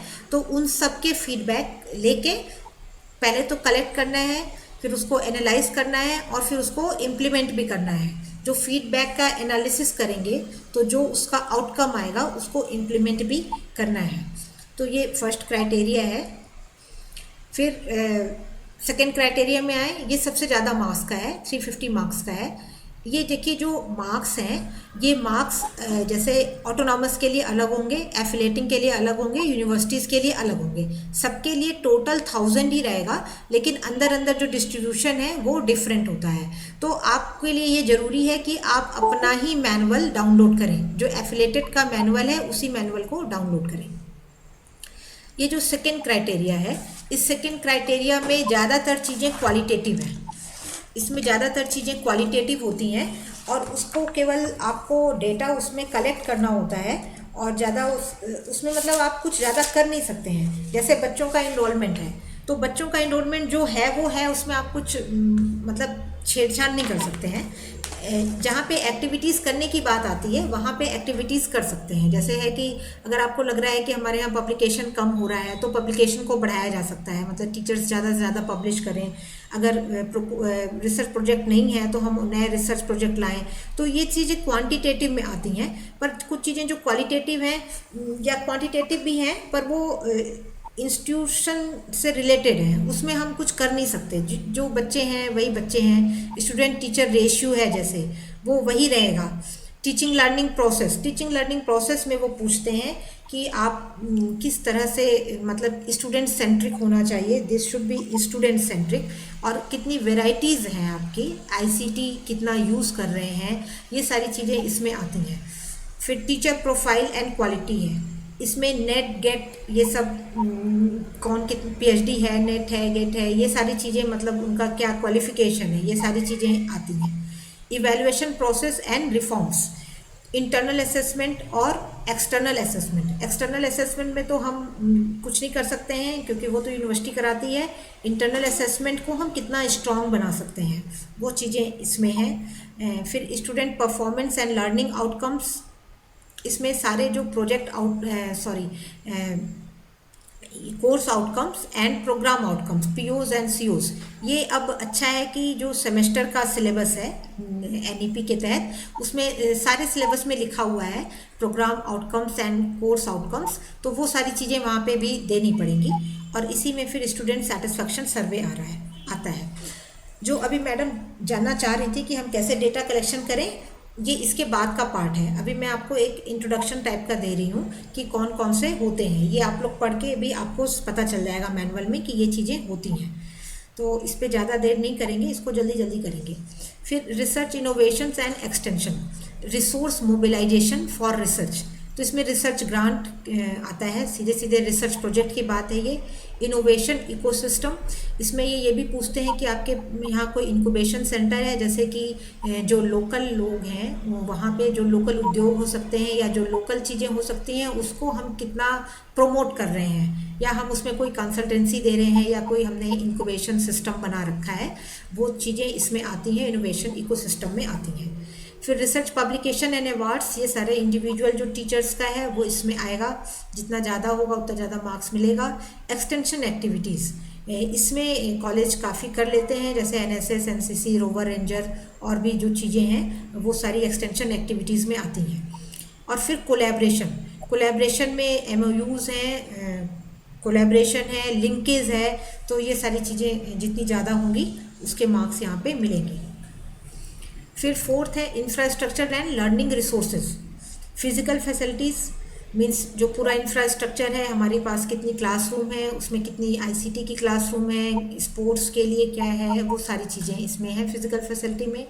फिर library as a learning resources, library में क्या क्या कितनी बुक्स हैं और उसमें और क्या क्या फैसिलिटीज़ है, मतलब उसमें भी कुछ ऑनलाइन रिसोर्सेज भी अवेलेबल हैं, ये सारी चीज़ें लाइब्रेरी का पार्ट है। उसका कंप्यूटराइजेशन हुआ है कि नहीं ये भी पूछा जाता है। आईटी इंफ्रास्ट्रक्चर, इसमें पूछा जाता है कि कितने आपके यहाँ आईसीटी क्लासेस हैं, कितने कंप्यूटर हैं, कंप्यूटर स्टूडेंट रेशियो क्या है, ये सारी चीज़ें आईटी इंफ्रास्ट्रक्चर में आएंगी। फिर maintenance off campus infrastructure means जो इंफ्रास्ट्रक्चर है उसमें हमने कितना बजट से इंफ्रास्ट्रक्चर बनाया और प्लस हमारा कितना बजट था जो इंफ्रास्ट्रक्चर को मेंटेन करने में गया है, वो भी इसमें पूछा जाता है। देन है student support and progression. Student support में जैसे कैरियर काउंसलिंग है और ये coachings for the competitive exams, ये सारी चीज़ें आती हैं स्टूडेंट सपोर्ट में। और इसके अलावा जैसे एनएसएस वगैरह है या और भी चीज़ें हैं, गेम्स है, वो सब स्टूडेंट सपोर्ट का हिस्सा है। स्टूडेंट प्रोग्रेशन में वो कितने मेडल्स वगैरह लाते हैं इनमें जब प्रतिभाग करते हैं और प्लस उनका रिजल्ट कैसा है, ये चीज़ इसमें आती है। स्टूडेंट पार्टिसिपेशन एंड एक्टिविटीज़, तो स्टूडेंट इसमें नंबर पूछा जाता है कि कितने बच्चों ने स्पोर्ट्स में पार्टिसिपेट किया या कल्चरल प्रोग्राम में पार्टिसिपेट किया और कितने बच्चों ने उसमें अवार्ड जीता, ये सारी इन्फॉर्मेशन यहाँ पे आएगी। देन एलुमनी इंगेजमेंट, तो पुरातन छात्र संघ होना चाहिए और पुरातन छात्र संघ पूछा जाता है कि वो रजिस्टर्ड है कि नहीं और उसको किस तरह से आप इंगेज करते हैं, एलुमनी को किस तरह से आप इंगेज कर रहे हैं, इनका फीडबैक भी होना चाहिए और एक्टिव एलुमनी एसोसिएशन होना चाहिए। तो ये क्वालिटेटिव मैट्रिक्स होता है, इसमें लिखना पड़ता है। देन 6th क्राइटेरिया है governance, leadership and management, institutional vision and leadership. तो ये चीज़ें सारी इसमें ज़्यादातर चीज़ें लिखने की हैं, मतलब क्वालिटेटिव मैट्रिक्स हैं ये सब। विज़न, मिशन, कोर वैल्यूज़ होने चाहिए कॉलेज के। Strategy, development and deployment, then faculty empowerment and strategies, इसमें जो एफडीपी वगैरह करते हैं वो सब के बारे में पूछा जाता है। ट्रेनिंग टीचिंग के लिए, नॉन टीचिंग के लिए कितनी कराई गई है वो सब पूछा जाएगा। Financial management and resource mobilisation, resource mobilisation जो बजट आता है कॉलेज में और उसके अलावा भी हम कहाँ कहाँ से कितने और दूसरे जगहों से रिसोर्स ले रहे हैं, वो सब चीज़ें इसमें आएंगी। And then internal quality assurance system, ये पूरा 30 मार्क्स का है जो साल भर इंटरनल क्वालिटी एश्योरेंस सेल करती है, उसकी एक्टिविटीज़ इसमें आती हैं। देन है institutional values and best practices, तो इसमें है institutional values and social responsibilities. तो जो हम एक्सटेंशन एक्टिविटीज़ में काम करते हैं वो काम ही इसमें भी आता है कि हमने सोशल रिस्पॉन्सिबिलिटी के लिए क्या क्या काम किया। कुछ जैसे थ्रस्ट एरिया इसमें पूछे जाते हैं, जैसे जेंडर है, इन्वायरमेंट कॉन्शसनेस है और इस तरह की चीज़ें, सैनिटेशन है, हाइजीन है, ये सब चीज़ों पे फोकस रहता है। तो इन सारी चीज़ों को जैसे ज़रूर कराया जाए। देन बेस्ट प्रैक्टिसेस का मतलब ऐसा होता है कि जैसे कॉलेज में कोई काम करना है तो उस काम को करने के सबके अलग अलग तरीके होते हैं, तो उस काम को अच्छे से करने के लिए कॉलेज ने अपने ही अंदर अपनी बुद्धि से कोई तरीका डेवलप किया हो कि हम इसको इस तरह से करेंगे और तब ये काम अच्छी तरह होगा और वो फिर सफल हो गया, वो आपका तरीका सफल है, उसी को बेस्ट प्रैक्टिस कहते हैं कि आपकी क्या बेस्ट प्रैक्टिसेस हैं। अगर नैक की वेबसाइट पे जाएंगे तो वहाँ पे दूसरे कॉलेज की भी बेस्ट प्रैक्टिसेस दी रहती हैं, तो वहाँ से भी आपको आइडिया हो सकता है कि कैसी चीज़ों को हम बेस्ट प्रैक्टिस कहते हैं। जैसे टीचिंग में आईसीटी को इन्वॉल्व करना ज़्यादा से ज़्यादा, या ज़्यादा से ज़्यादा बच्चों को किसी भी एक्टिविटी में इन्वॉल्व करना, ये सब बेस्ट प्रैक्टिसेस का पार्ट हो सकता है। देन इंस्टीट्यूशनल डिस्टिंक्टिवनेस, तो इसमें ये वाली बात होती है कि जैसे हम लोग हैं तो हम सारे मनुष्य हैं और हम सबके दो हाथ, दो पैर, दो नाक, एक नाक और दो आँख, कान सब सबके पास है, लेकिन हम सब अलग अलग हैं। उसके बावजूद हम सब अलग अलग हैं। इसी तरह से हर इंस्टीट्यूट में वो सारी चीज़ें होती हैं जो किसी इंस्टीट्यूट में होनी चाहिए, पर उन सबके साथ उसकी अपनी एक डिस्टिंक्टिवनेस होती है। तो वो क्या डिस्टिंक्टिवनेस है, किसी एक डिस्टिंक्टिवनेस के बारे में उसमें पूछा जाता है, उसे भी 500 वर्ड्स में लिखा जाता है। तो यहाँ पे जो टोटल देखें हम तो 7 क्राइटेरिया हो गए। इन 7 क्राइटेरिया में जो अभी हमने रीड किया, हर क्राइटेरिया के अंदर उसको की इंडिकेटर्स कहते हैं, और वो टोटल 32 हैं। अभी हमने जितना रीड किया है वो हमने 32 की इंडिकेटर्स को रीड किया है। इन 32 की इंडिकेटर्स के अंदर भी मैट्रिक्स होते हैं, जैसे कि 1.1 है तो 1.1 के अंदर 1.1.1 होगा, 1.1.2 होगा, तो वो चीज़ें भी यहाँ पे होंगी। और उसमें से जो 32 के अंदर जो चीज़ें होंगी वो 55 होंगी, उसी को हम कहते हैं मैट्रिक्स, इसको हम की इंडिकेटर्स कहते हैं। 32 के अंदर जो चीज़ें होंगी उनको हम मैट्रिक्स कहेंगे। तो वो है क्वालिटेटिव मैट्रिक्स, और उसमें से कुछ होंगी क्वांटिटेटिव मैट्रिक्स। तो क्वालिटेटिव कम होती हैं, वो 21 है, और जो क्वालिटेटिव है वो 34 है। तो 68% जो है वेटेज क्वांटिटेटिव का होता है और 32% क्वालिटेटिव का होता है। तो अब आप टोटली ये कह सकते हैं कि आपके पास 55 क्वेश्चंस हैं। नैक ने आपको 55 क्वेश्चंस दिए हुए हैं, 55 क्वेश्चंस दिए हुए हैं, और आपको उन 55 क्वेश्चंस का आंसर लिखना है। तो ये एक पार्ट हो गया। अब जो एग्जैक्टली अंजू मैडम कहना चाह रही थी कि हम वो चर्चा करें, अब हम उसको थर्ड में चर्चा करते हैं। थर्ड पार्ट है, थर्ड प्रेजेंटेशन।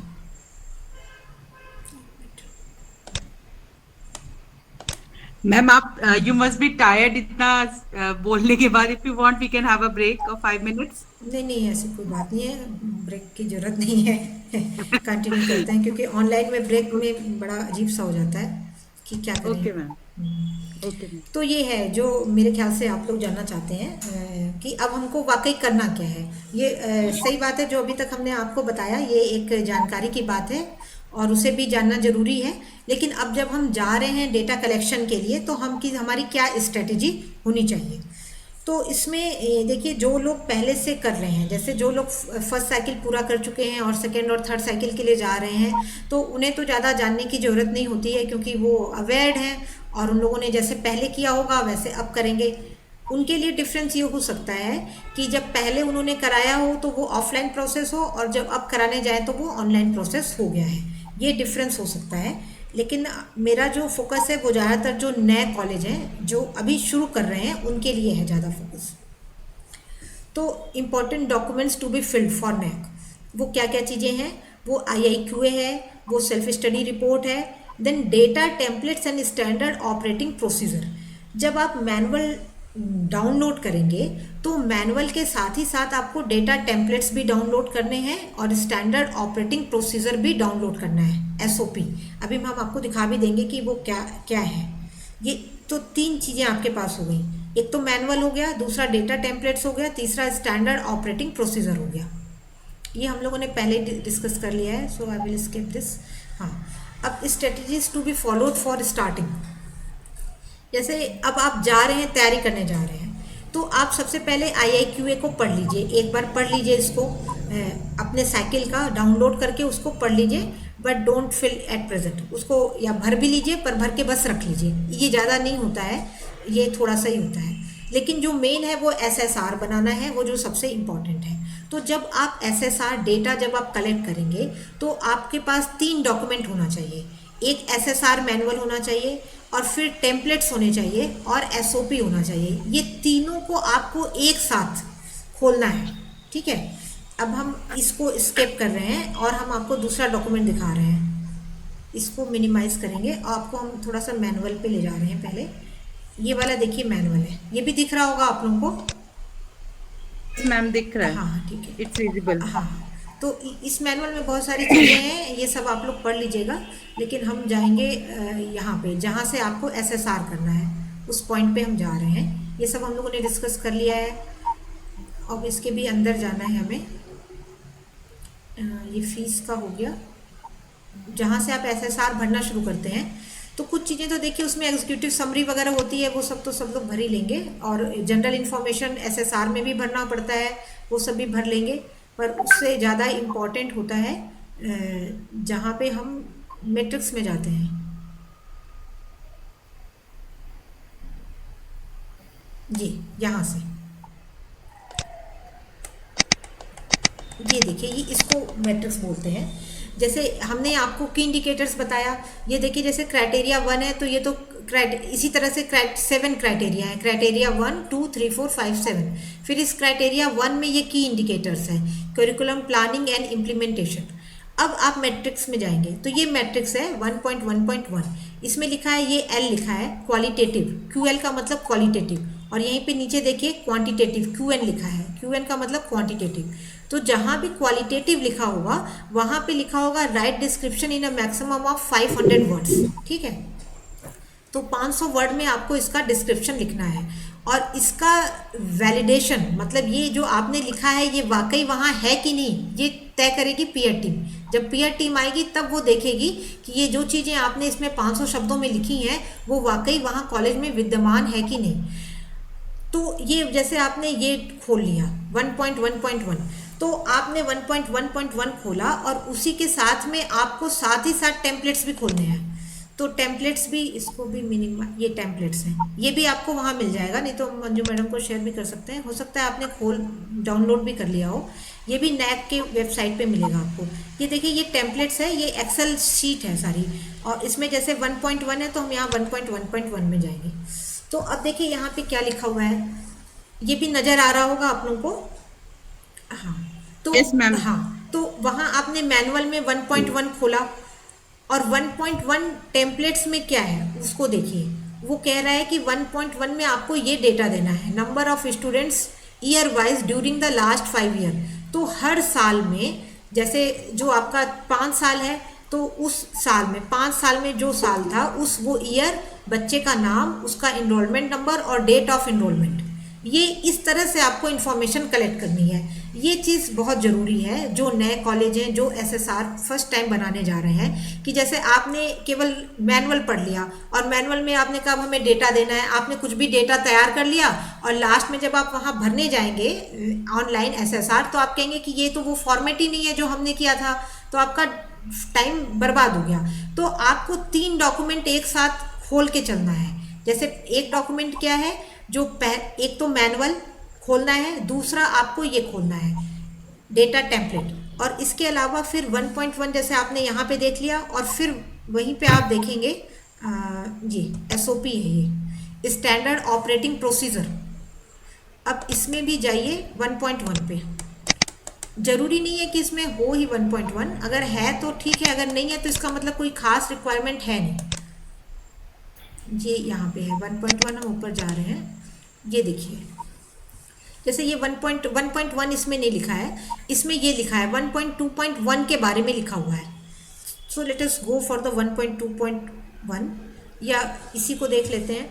तो मेरे कहने का आशय ये है कि जैसे अगर आप क्राइटेरिया 1.2.1 पे गए तो आपने मैनुअल में देखा कि 1.2.1 में हमें क्या चाहिए, बिल्कुल साथ साथ आप देखिए कि 1.2.1 में हमें टेम्पलेट में क्या चाहिए, और 1.2.1 की स्टैंडर्ड ऑपरेटिंग प्रोसीजर क्या है, उतने डेटा आपको कलेक्ट करने हैं।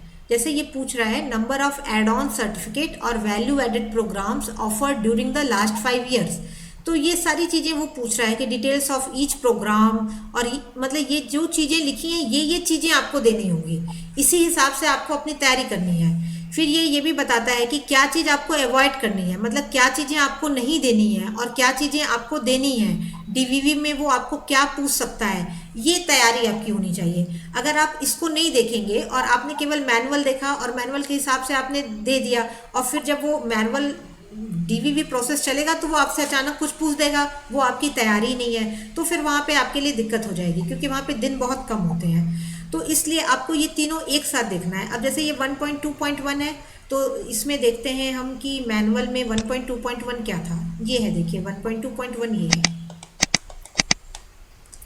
Number of add on certificate value added programmes offer during the last 5 years. तो इन प्रोग्राम्स के बारे में डेटा देना है। इन प्रोग्राम के बारे में डेटा कैसे देना है, ये देखिए क्वांटिटेटिव मेजर है। एक तो ये समझ जाइए कि जहाँ भी क्वांटिटेटिव होगा तो उसका सर्टेन कोई ना कोई टेम्पलेट होगा, उसका कोई ना कोई टेम्पलेट जरूर होगा, और उसके लिए आपको फिर टेम्पलेट में जाना होगा। तो वहाँ एक्सेल शीट खोलनी पड़ेगी।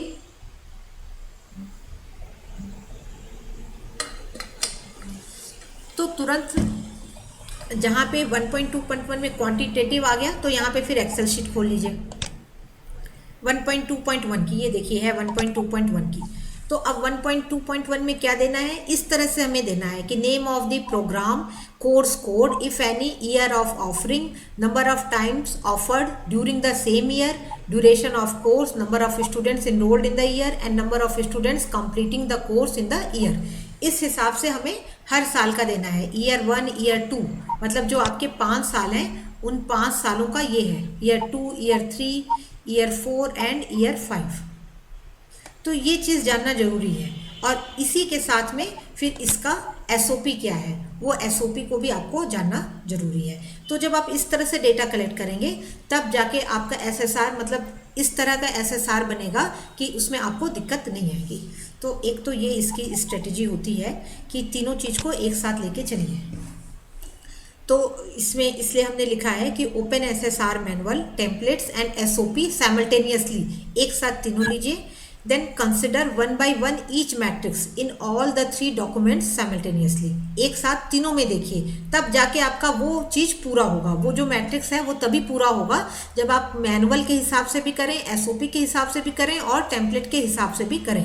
And then accordingly collect the data and prepare the required document.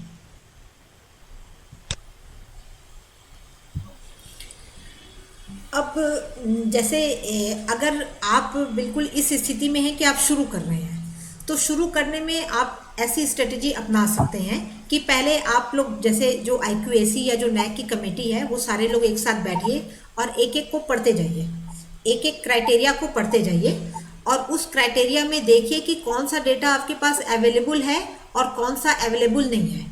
तो जो अवेलेबल है डेटा, जैसे कि नंबर ऑफ स्टूडेंट्स, कौन बच्चे इनरोल्ड हुए, तो ये सारा डेटा तो होता ही है, मतलब है ही, वो डेटा तो कॉलेज में होगा, हर कॉलेज में डेटा है, लेकिन वो उस फॉर्मेट में नहीं होगा जिस फॉर्मेट में चाहिए। तो इसलिए वो ज़रूरी है कि आप वो जो एक्सेल शीट है उस टेम्पलेट को फॉलो करें और डेटा को उसी तरह से कलेक्ट करें, मतलब from the starting, from the very beginning आप उसी फॉर्मेट में डेटा को कलेक्ट करें। ऐसा ना हो कि एक बार तो आपने नाम ही कलेक्ट कर लिया, फिर अगली बार आप वो दिनांक भी ढूंढ रहे हैं कि इसमें तो, क्योंकि उसमें तो डेट भी लिखना है, तो ऐसा ना हो। तो इसलिए पहले ही तो आप टिक मार लीजिए कि कौन कौन सा डेटा है जो हमारे पास अवेलेबल है, एंड देन अगर डेटा नहीं है then how to prepare that data, है ना। तो इस चीज़ को भी आप इंश्योर कर लीजिए। जब सारे लोग मिलके एक साथ बैठेंगे, IQAC कमेटी या NAAC की जो भी कमेटी है वो जब एक साथ बैठेगी तो फिर आपको ये चीज़ें पता चलेंगी कि कौन सा अवेलेबल है। और उसका सबसे, जैसे देखने में देखिए बहुत लगता है कि ये बहुत ज़्यादा डेटा है, वाकई है भी डेटा, लेकिन जब आप एकदम स्थिर मन से बैठेंगे तो स्थिर मन से बैठने पे अगर आप तीनों चीज़ों को एक साथ लेके चलेंगे तो उसमें जो जो चीज़ें लिखी हैं, अब देखिए आसानी NAAC में ये है कि हमें क्वेश्चंस पहले से पता है और हमें उन क्वेश्चंस का आंसर किस फॉर्म में देना है हमें वो भी पता है। बस ये है कि वो टाइम टेकिंग है, मतलब वो डेटा कलेक्ट करना, उसको बनाना टाइम टेकिंग है। जैसे कहीं पे मान लीजिए जो है 2000 बच्चे हैं, अगर वो पहले से ही कंप्यूटराइज्ड है तब तो ठीक है, अगर कंप्यूटराइज्ड नहीं है एडमिशन सिस्टम तो उन सारे बच्चों का ईयर वाइज नाम लिखना, किस डेट को उन्होंने एडमिशन लिया था, इनरोलमेंट नंबर क्या है, वो सब लिखना, मतलब कि वो टाइम टेकिंग है। लेकिन जब करेंगे तो वो हो ही जाएगा। जिस चीज़ की शुरुआत होती है उसका एंड भी होता ही होता है। और फिर साथ ही साथ आपको ये भी बनाना है, देखना है इसमें कि जब हम किसी एग्ज़ाम के लिए जा रहे हैं तो नेचुरली हमारी तैयारी अच्छी होनी चाहिए। ऐसा ना हो कि हमें बहुत सारे मैट्रिक्स में 000 नंबर मिल जाएं, तो अगर हमें 0 नंबर मिल जाएंगे तो फिर क्या फ़ायदा है, इतना मतलब मेहनत भी कर रहे हैं और हमें कई मैट्रिक्स में हमें 0 नंबर मिल जाए या बहुत कम नंबर मिले। तो आप जो पहला स्टेप है नए कॉलेज के लिए वो हम यही सजेस्ट कर रहे हैं और अपने कॉलेज में भी हमने लोगों को यही बोला हुआ है कि आप सबसे पहले छांट लीजिए कि कौन सा डेटा ऐसा है जो आपके पास अवेलेबल है और जिसमें आप कुछ मतलब कर नहीं सकते। जैसे अगर वो पूछ रहे हैं कि आपके पास कितने क्लासरूम हैं, तो अब जितने हैं उतने हैं उसमें आप बढ़ा थोड़ी ना सकते हैं कि जैसे आप तुरंत कहीं प्रपोजल भेजें और फिर 1 साल के अंदर वो नए क्लासरूम जनरेट हो जाएंगे, ऐसा तो नहीं होगा। हाँ, अगर आईसीटी नहीं है तो उसको आईसीटी में तब्दील किया जा सकता है। तो जो चीज़ें हम कर ही नहीं सकते हैं, जैसे मान लीजिए बहुत सारे कॉलेज के पास प्लेग्राउंड नहीं है, तो जब नहीं है तो नहीं है, हम कहाँ से लाएंगे, या तो कोई बगल में है उससे हम बता सकते हैं। तो ऐसी चीज़ों पे टाइम नहीं वेस्ट करना है जो हम नहीं कर सकते हैं। जो हम कर सकते हैं हम उस पर फोकस करें, और इसलिए also make a list of activities to be perform in coming time. आगे आने वाले समय में हमें कौन कौन सी एक्टिविटीज़ करनी है। जैसे मान लीजिए वहाँ पे पूछा जाता है कि आपने जेंडर बेस्ड एक्टिविटी क्या की। अब जब आप पढ़ेंगे तो अगर आपको लग रहा है कि हमने ये वाली तो एक्टिविटी की नहीं है, तो आप एक लिस्ट बना लीजिए साथ ही साथ कि ये वाली एक्टिविटी हमें करनी है, ताकि वहाँ पे भी हमें कुछ नंबर मिल जाए। तो ये मतलब जो फर्स्ट स्टेप है, ये स्टेप मुझे लगता है कि ये बहुत ज़रूरी है कि एक तो हम मैनुअल, एसओपी और डेटा टेम्पलेट्स, इन तीनों को साथ में लेके बैठें, और तीनों को, ताकि हमें पता चले कि हमें क्या क्या चीज़ें चाहिए। जैसे कि हम लोग जनरली एक्टिविटी कराते हैं, एसोसिएशन की कराते हैं या कहीं भी गए करा लिया, तो वो हमेशा ये पूछते हैं कि नंबर ऑफ द स्टूडेंट्स, और हमने ये कहीं नोट ही नहीं किया है या हमने अटेंडेंस नहीं ली हुई है, तो वो चीज़ें हमारी ख़राब हो गई। जो हमने एक्टिविटी कराई थी वो एक्टिविटी भी हमारी एक तरह से मतलब उसका पूरा रिकॉर्ड नहीं आया, क्योंकि हमने अटेंडेंस नहीं ली है। तो अटेंडेंस लेना एक तरह से हर एक्टिविटी का ज़रूरी है। वो कहीं कहीं ये भी पूछते हैं कि कितने मेल स्टूडेंट्स थे, कितनी फीमेल स्टूडेंट्स थी। तो वो जब आप पहले से टेम्पलेट देखे रहेंगे या एसओपी देखे रहेंगे, तो आपको पता रहेगा कि जब हम ये इस तरह की एक्टिविटी कराते हैं तो हमें ये चीज़ें मतलब हमें चाहिए, और उसी फॉर्मेट में ही आप अपने को पहले से फिट करके रखें, और उसी फॉर्मेट में उस एक्टिविटी को आप साथ ही साथ भरते जाएं। फिर अब जियो टैग फ़ोटो की भी वो डिमांड करते हैं, तो इसलिए जियो टैग फ़ोटो के लिए भी वो जीपीएस कैमरा सब लोग डाउनलोड करके रख लें। तो एक एक्टिविटी लिस्ट बना लें। Then who will perform a particular activity, तो आप पूरा एक प्लानिंग कर लें एक्टिविटी की। जैसे आप प्लानिंग कर लें कि इतनी सारी एक्टिविटी ऐसी हो रही हैं हमारे इसमें जो कि जिससे हमारे नंबर बढ़ सकते हैं। जब आप देखेंगे ये 55 जो क्वेश्चंस हैं, जैसे उसमें आपको लगेगा कि कुछ में मेरे अच्छे नंबर आ सकते हैं, कुछ में हमारे नंबर नहीं आ सकते हैं, तो जहाँ पे हमारी संभावना है कि हमारे अच्छे मार्क्स आ सकते हैं, उनके लिए हम उस तरह की एक्टिविटीज़ को ज़्यादा कर लें, और उसकी भी एक लिस्टिंग बना लें। जैसे उसमें वो पूछते हैं कि आपने कॉन्स्टिट्यूशंस के लिए क्या किया, आपने जेंडर के लिए क्या किया, सैनिटेशन के लिए क्या किया, हाइजीन के लिए क्या किया। तो अगर कहीं पे ये एक्टिविटीज़ मिस हो रही है तो उसे बना लीजिए कि ये वाली एक्टिविटी है तो ये एनएसएस करेगा। बहुत सारी जो एक्टिविटीज़ हैं वो डिपार्टमेंटल एसोसिएशन के थ्रू हो सकती हैं, और वो काम एक तरह से बांट दीजिए कि मतलब ये सारा काम आईक्यूएसी या नैक कमेटी का है, कि वो सबको बांट दीजिए, पहले से ही बांट दीजिए कि ये काम आपको करना है, ये काम आपको करना है, और करते समय आपको ये इन चीज़ों का ध्यान रखना है। मतलब इस फॉर्मेट में काम करना है। ऐसा ना हो कि आपने काम तो कर लिया, उसके बाद जब आप भरने बैठे तो आपके पास सूचनाएं उस फॉर्मेट में है ही नहीं जिस फॉर्मेट में आपको चाहिए। इसलिए बहुत ज़रूरी है कि आप टेम्पलेट, एसओपी और मैनुअल को एक साथ शुरू से ही देखते रहें। तो बहुत सारी एक्टिविटी डिपार्टमेंटल एसोसिएशन में हो जाती है। अब जैसे हमें असाइनमेंट, अब जो ये सेमेस्टर सिस्टम है इसमें असाइनमेंट दिया जाता है। 25 नंबर का असाइनमेंट है, सॉरी इंटरनल मार्क्स हैं, 25 नंबर का इंटरनल है हर पेपर में, और उसमें 10 मार्क्स की असाइनमेंट है। तो इस असाइनमेंट को भी जैसे जनरली हम लोग करते हैं कि दे दिया कि 2 क्वेश्चन की लिख के ले आओ घर से, तो ये असाइनमेंट में बहुत ज़्यादा स्कोप है। जहाँ आपको लगता है कि मेरी एक्टिविटी कम हो रही है तो बच्चों को असाइनमेंट के थ्रू वो चीज़ें दे दीजिए, ताकि उनका असाइनमेंट भी हो जाए, 10 नंबर भी उनका हो जाए, और आपका कुछ एसएसआर में डेटा और ज़्यादा थोड़ा सा बढ़ जाए। तो इस तरह की स्ट्रेटेजी को बनाया जा सकता है। फिर एक रेगुलर बेसिस पे, जैसे आईक्यूएसी का जो काम होता है, आईक्यूएसी का काम यही है कि वो एश्योरेंस को, क्वालिटी को एश्योर करे, और उसके लिए उसको हमेशा काम करते, रेगुलर बेसिस पे काम करते रहना होता है। तो रेगुलर बेसिस पे हर साल डेटा कलेक्ट करना चाहिए, और उसके लिए फॉर्मेट्स बनाने चाहिए। जैसे सेल्फ अप्रेजल फॉर्म है फॉर द इंडिविजुअल टीचर्स के लिए, फॉर द डिपार्टमेंट, मतलब वो सारी इन्फॉर्मेशन जो आपको एसएसआर में या एनुअल रिपोर्ट में फिलअप करनी है उसको आप हर साल कलेक्ट करते जाइए।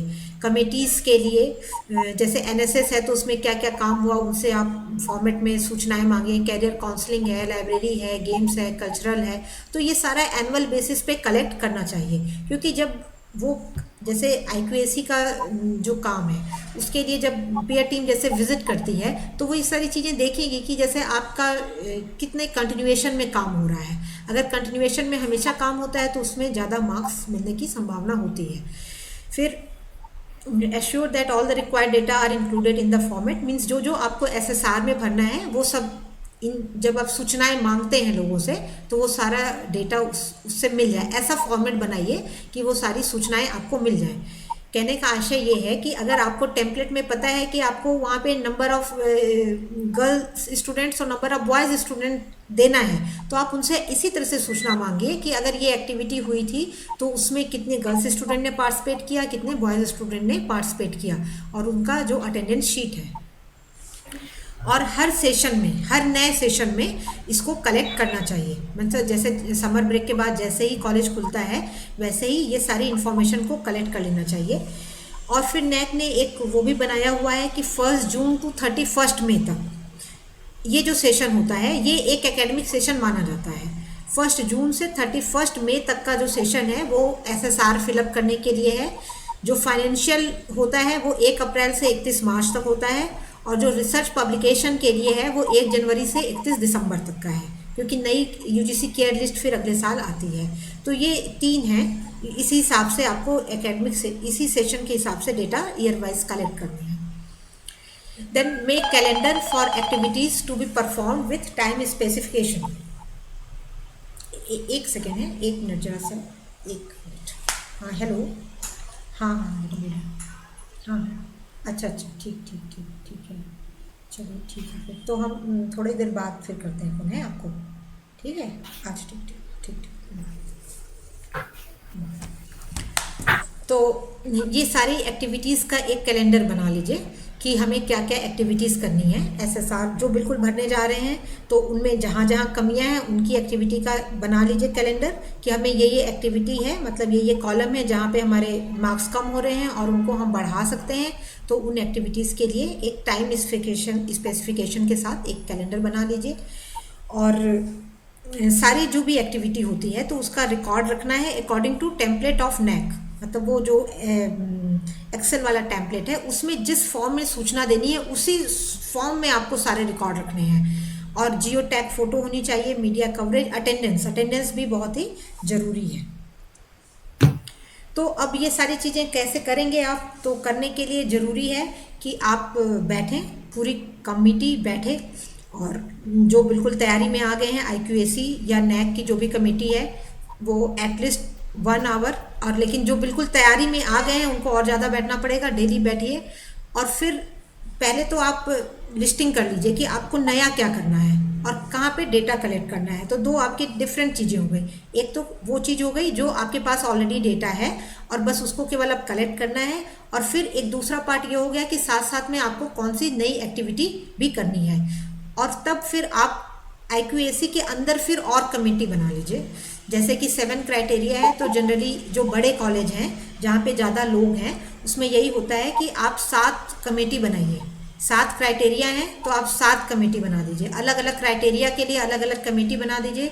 उसमें ज़्यादा से ज़्यादा लोगों को इन्वॉल्व कीजिए, मतलब every teaching and non teaching staff. Her committee में कुछ टीचिंग स्टाफ और कुछ नॉन टीचिंग स्टाफ रहे और जो इस डेटा को कलेक्ट करना शुरू कर दें।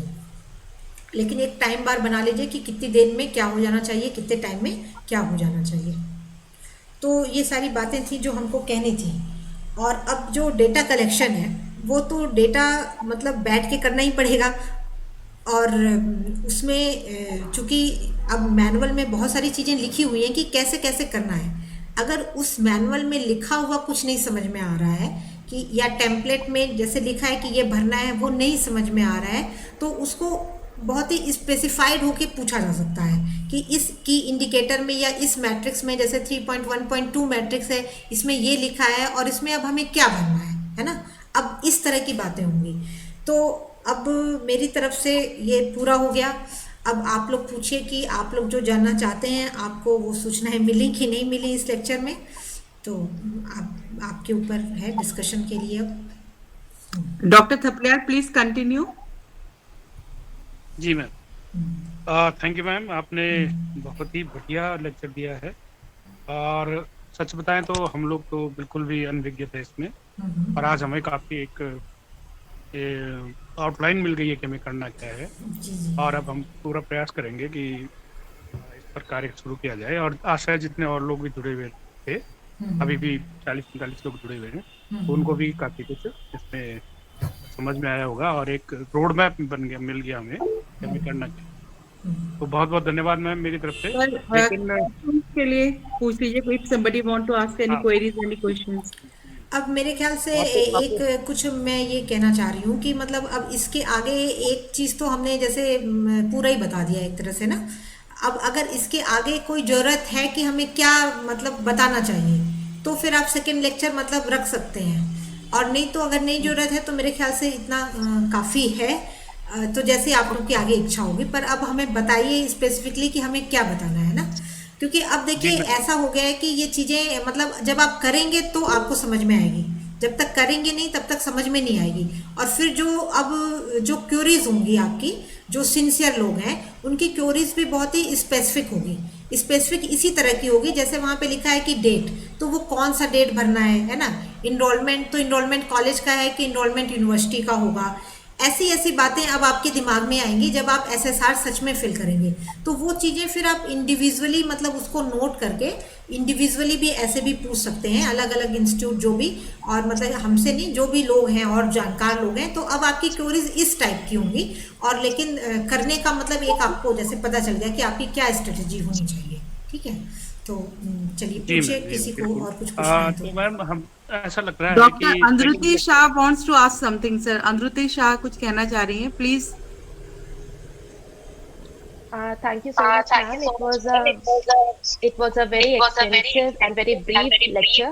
Actually, I was just having out of curiosity, I just have a one question that like our college is a very small college which can be considered as a graduate college, and here we are offering very matlab like 7 subjects. I think my voice is echoing. हाँ, एक तो Okay. So here, my question is, ma'am, like if we are making a data collection, like our college is affiliated to Srinagar Garhwal University also, as well as Sridev Suman University also, and the format of examination was yearly basis also and the semester basis also. So if we are giving a kind of a data that is 5-year plan, so how we are going to make it? Do we have to mention the affiliation university also and the semester course and the year-wise course? इसमें ऐसा करना होगा कि आप ये मेरी भी आवाज़ क्यों इको कर रही होगी। ये जहाँ पे गैरल जी प्लीज, ये जो बाकी लोग हैं उनके साउंड जो है कर दीजिए प्लीज। जब एसएसआर भरते हैं तो एसएसआर में ये रिखड़ी खाल, ये जरा सा अपना म्यूट कर लीजिए, मेरे ख्याल से यहाँ से हो रहा है कुछ गवर्नमेंट। हाँ, जब हम एसएसआर फिलअप करते हैं तो उसमें शुरू में एक एग्जीक्यूटिव समरी लिखनी होती है। उस एग्जीक्यूटिव समरी जब आप लिखेंगे तो उसमें ये सारी चीज़ें लिख दें कि पहले वो एचएनबी से एफिलेटेड था, और यहाँ से जो हमारे 5 साल का डेटा है उसमें यहाँ से यहाँ तक का डेटा एचएनबी का है, and then it is shifted to the Shridev University, and therefore the data will be for the Shridev University. उसी जो शुरू में एसएसआर में एग्जीक्यूटिव समरी होती है उसी में आप ये सब मेंशन कर दें कि कब वो सेमेस्टर था, कब वो एनुअल था, और डेटा आपका डेटा टेम्पलेट में जैसे है वैसे भरते जाएं, तो वो वहाँ पे उनको एग्जीक्यूटिव समरी से समझ में आ जाएगा कि ये पहले गढ़वाल में था और फिर इसमें आ गया, तो वहाँ कोई प्रॉब्लम नहीं होगी। मेरे ख्याल से क्वेश्चन आपको मिल गया होगा आंसर। कोई और कुछ पूछना चाहें तो प्लीज पूछिए।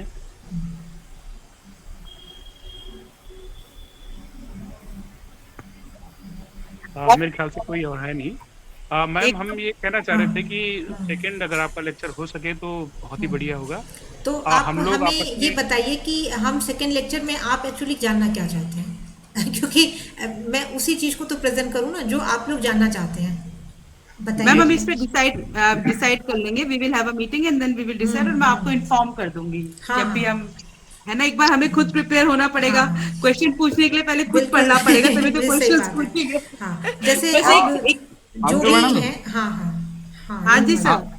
हाँ, मैं एक मैम से जो मतलब जो सलाह है मेरी, मैं ये चाहता हूँ कि अगर ऐसा हो सके कि क्राइटेरिया वाइज, जैसे हमारे सात क्राइटेरिया है ना, तो हम अगला लेक्चर लगे। असल में क्या होता है कि जैसे शुरू से आपने बहुत सारी इंफॉर्मेशन दे दी, तो कई बार चीजें माइंड से स्किप हो जाती है। बिल्कुल बिल्कुल। तो जो लोग प्रिपेयर कर रहे हैं, हम लोग जैसे, तो हम प्रिपेयर करेंगे एक मतलब कुछ एक गैप के बाद, जैसे 10-15 दिन के गैप के बाद हम एक एक क्राइटेरिया वाइज डिस्कस कर सकते हैं। मतलब हाँ उसमें कि भाई बेस्ट चीजें क्या किए जा सकता बिल्कुल है, कि बिल्कुल। जैसे क्राइटेरिया एक से शुरू कर सकते हैं।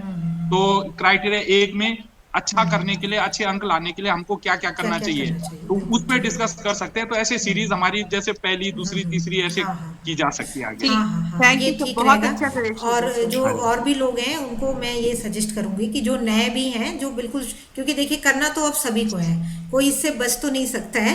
तो जो बिल्कुल नए कॉलेज है, जिनको अभी ये लग रहा है कि नहीं अभी तो मेरे पास ऐसी चीज़ें ही नहीं है, हम तैयार ही नहीं है, लेकिन फिर भी आप पढ़ना शुरू कर दीजिए, क्योंकि जब तक पढ़ेंगे नहीं तब तक समझ में नहीं आएगा। जब आप पढ़ेंगे तो लिंगवाल जी ने बहुत अच्छा कहा कि जब पढ़ लेंगे तो जैसे एक क्राइटेरिया या दो क्राइटेरिया के ऊपर डिस्कशन कर लिया, क्योंकि जब अंदर अंदर सच में बैठते हैं ना करने के लिए डेटा कलेक्शन के टाइम में, तब फिर वो दिक्कत आती है कि इसमें हमें क्या लिखना है, ये नहीं समझ में आता है कि इसमें हमें क्या लिखना था, या जो चीज़ लिखना है वो है क्या। तो वहाँ पे हम लोग तब और अंदर करके डिस्कशन कर सकते हैं। ये अच्छा आइडिया है, ठीक है। तो अब मैं अपनी स्लाइड जैसे बनाऊंगी। अब जैसे हम थोड़ा सा आपको, अब चूंकि स्क्रीन ये आपको दिख रहा होगा, क्योंकि कैमरे से तो दिख ही जाएगा मेरे ख्याल से, है ना। कैमरे में मैं दिखाऊं तो ये देखिए दिख जाएगा। ये जो मेरा होमवर्क है, मतलब कि मेरे कॉलेज के लिए जो मेरा होमवर्क है, वो हमने अपने यहाँ भी, जैसे सबको ये बहुत साफ नहीं दिख रहा है, लेकिन मतलब करना क्या है कि जैसे ये कॉपी है, तो कॉपी पे हर एक क्राइटेरिया मतलब मैट्रिक्स लिखा है, और उस मैट्रिक्स में जो हमारे पास है उस पर टिक है, जो हमें करना है उस नहीं है उस पर क्रॉस है। फिर उसके बाद सेकेंड स्टेप में जो क्रॉस है उसमें हम क्या कर सकते हैं, तो उसकी लिस्टिंग। तो अभी जो हम अपने कॉलेज में कर रहे हैं वो यही कर रहे हैं कि हम अभी, क्योंकि अभी मेरे कॉलेज में बस अब स्टार्ट हुआ है, जब से हम वहाँ पे गए हैं, उसके पहले वहाँ पे नैक का कुछ भी नहीं था। तो अब हम लोग लिस्टिंग ही कर रहे हैं कि हमारे पास क्या चीज़ें हैं और हमें किस तरह की नई नई एक्टिविटी और करनी है। तो जब हम ये लिस्टिंग कर लेंगे तो फिर हम साथ साथ में वो एक्टिविटी भी करते जाएंगे और हम साथ में डेटा भी कलेक्ट करते जाएंगे। तो मतलब हमारी अपनी स्ट्रेटेजी जो अपने कॉलेज के लिए वो ऐसी है। तो ये बहुत अच्छी बात है, हम लोग आगे फिर जुड़ेंगे। तो इसके लिए बहुत बहुत धन्यवाद आप लोगों को। ठीक है जी मैम, थैंक मुझे यू। लगता है कि हम इस पर एक बार फिर से बात कर लेंगे आपस में। अब फिर दूसरी, क्योंकि एक सीरीज है तो ये ऑब्वियस है कि नेक्स्ट लेक्चर तो आएंगे ही। बिल्कुल। मेरे ख्याल से हम लास्ट की तरफ पहुंच चुके हैं, और मैं अपने प्राचार्य मैम से निवेदन करूंगा कि आप थोड़ा सा वोट ऑफ थैंक्स के रूप में 2 शब्द कहने का कष्ट करेंगे। आदरणीय प्राचार्य मैम। कस्टमरी है थैंक्स कहना, but ma'am it was really a great pleasure, क्योंकि परसों जब एक मीटिंग हुई थी और उन्होंने कहा था कि नहीं अब आप सबको नैक करना ही है और दिसंबर तक आपको जो है एसएसआर सबमिट करना है, ये करना है, तो I was really in a dilemma कि क्या करें। बट आपसे जब बात हुई, आपने रेडीली विदाउट एनी हिच आपने एग्री किया और आपने सजेस्ट किया कि why don't we go for a online lecture. तो बहुत ही बेनिफिशियल लेक्चर था, और फ्यूचर में भी हम इस तरह की सीरीज को आगे कंटिन्यू करेंगे, क्योंकि वी ऑल आर यूनाइटेड। ये जो नैक नाम का एक हमारे सर पे एक थ्रेट है, तो हमें सबको इसको इकट्ठे ही झेलना है। और जो हम स्ट्रेटेजीज अपनाएंगे, अच्छा रहेगा कि हम कोऑपरेटिव वे में एक दूसरे की हेल्प करते हुए, एक दूसरे को बताते हुए अगर करेंगे तो शायद हम इसको कर पाएंगे। And ma'am really it was an I opening lecture. बहुत ही मतलब ये मेरा सौभाग्य है पर्सनली कि मैं आपसे कहीं ना कहीं ऋषिकेश से अटैच्ड रही, एक कनेक्शन रहा, तो मैं आपसे हक से कह पाई कि मैम प्लीज बताइए। तो I am really, ma'am personally I am really grateful and looking forward to other lectures in this series. Thank you ma'am, thanks a lot. और जो लोग बाहर से ज्वाइन किया है उनका भी बहुत बहुत धन्यवाद कि आपने अपना एक इम्पॉर्टेंट वैल्यूबल टाइम निकाला। एंड आई होप कि सबको कुछ ना कुछ एक नया सीखने को मिलेगा। एंड इन फ्यूचर ऑल्सो हम सब नैक नाम के इस जो भी कहे, आपदा कहे, आफत कहे, वट एवर कहे, डिजास्टर। डिजास्टर कहे, हम सब वी ऑल आर यूनाइटेड और इकट्ठे मैम हम इसको करेंगे। Thank you ma'am, thanks a lot. अगर ये YouTube में ये सेव है पूरा वीडियो तो हाँ हाँ, प्लीज इसको भी शेयर कर सेव सकते हो हैं। रहा है सर। इसको अभी हम लोग रिकॉर्ड कर रहे हैं, इसको यूट्यूब पे अपलोड कर देंगे। मैं वो वाह लिंक वाह, भी ये बहुत अच्छा शेयर रहेगा, कर ये बहुत दूंगी। अच्छा हाँ, मैं इसको जी, शेयर कर ठीक, दूंगी sir. Thank you thank you ma'am. Thank you ma'am, thank you everybody. Second ma'am, किसी ने हैंड रेज किया है, दुर्गेश जी है कोई, तो अगर आपको हाँ। कुछ पूछना है तो हैंड रेज करा हुआ है इन्होंने, दुर्गेश जी, या एक्सीडेंटली हो गया होगा शायद, ठीक है, पता नहीं। ठीक है, ठीक है, thank you ma'am. Okay, thank you, Thank you, thank you, Sumita ma'am. ji. It और was a nice lecture. Thank you. और मैं अंत में अपनी प्राचार्य मैम से इस आज के इस ऑनलाइन लेक्चर को की समाप्ति की घोषणा करने की अनुमति और उससे गुजारिश करूंगा कि घोषणा करने के बाद। Thank you ma'am, thanks a lot, looking forward to meet you again. Thank you बिल्कुल मैम। बिल्कुल बिल्कुल, ठीक, धन्यवाद। Thank you. चलो भाई, कुछ चीजें तो पता चली।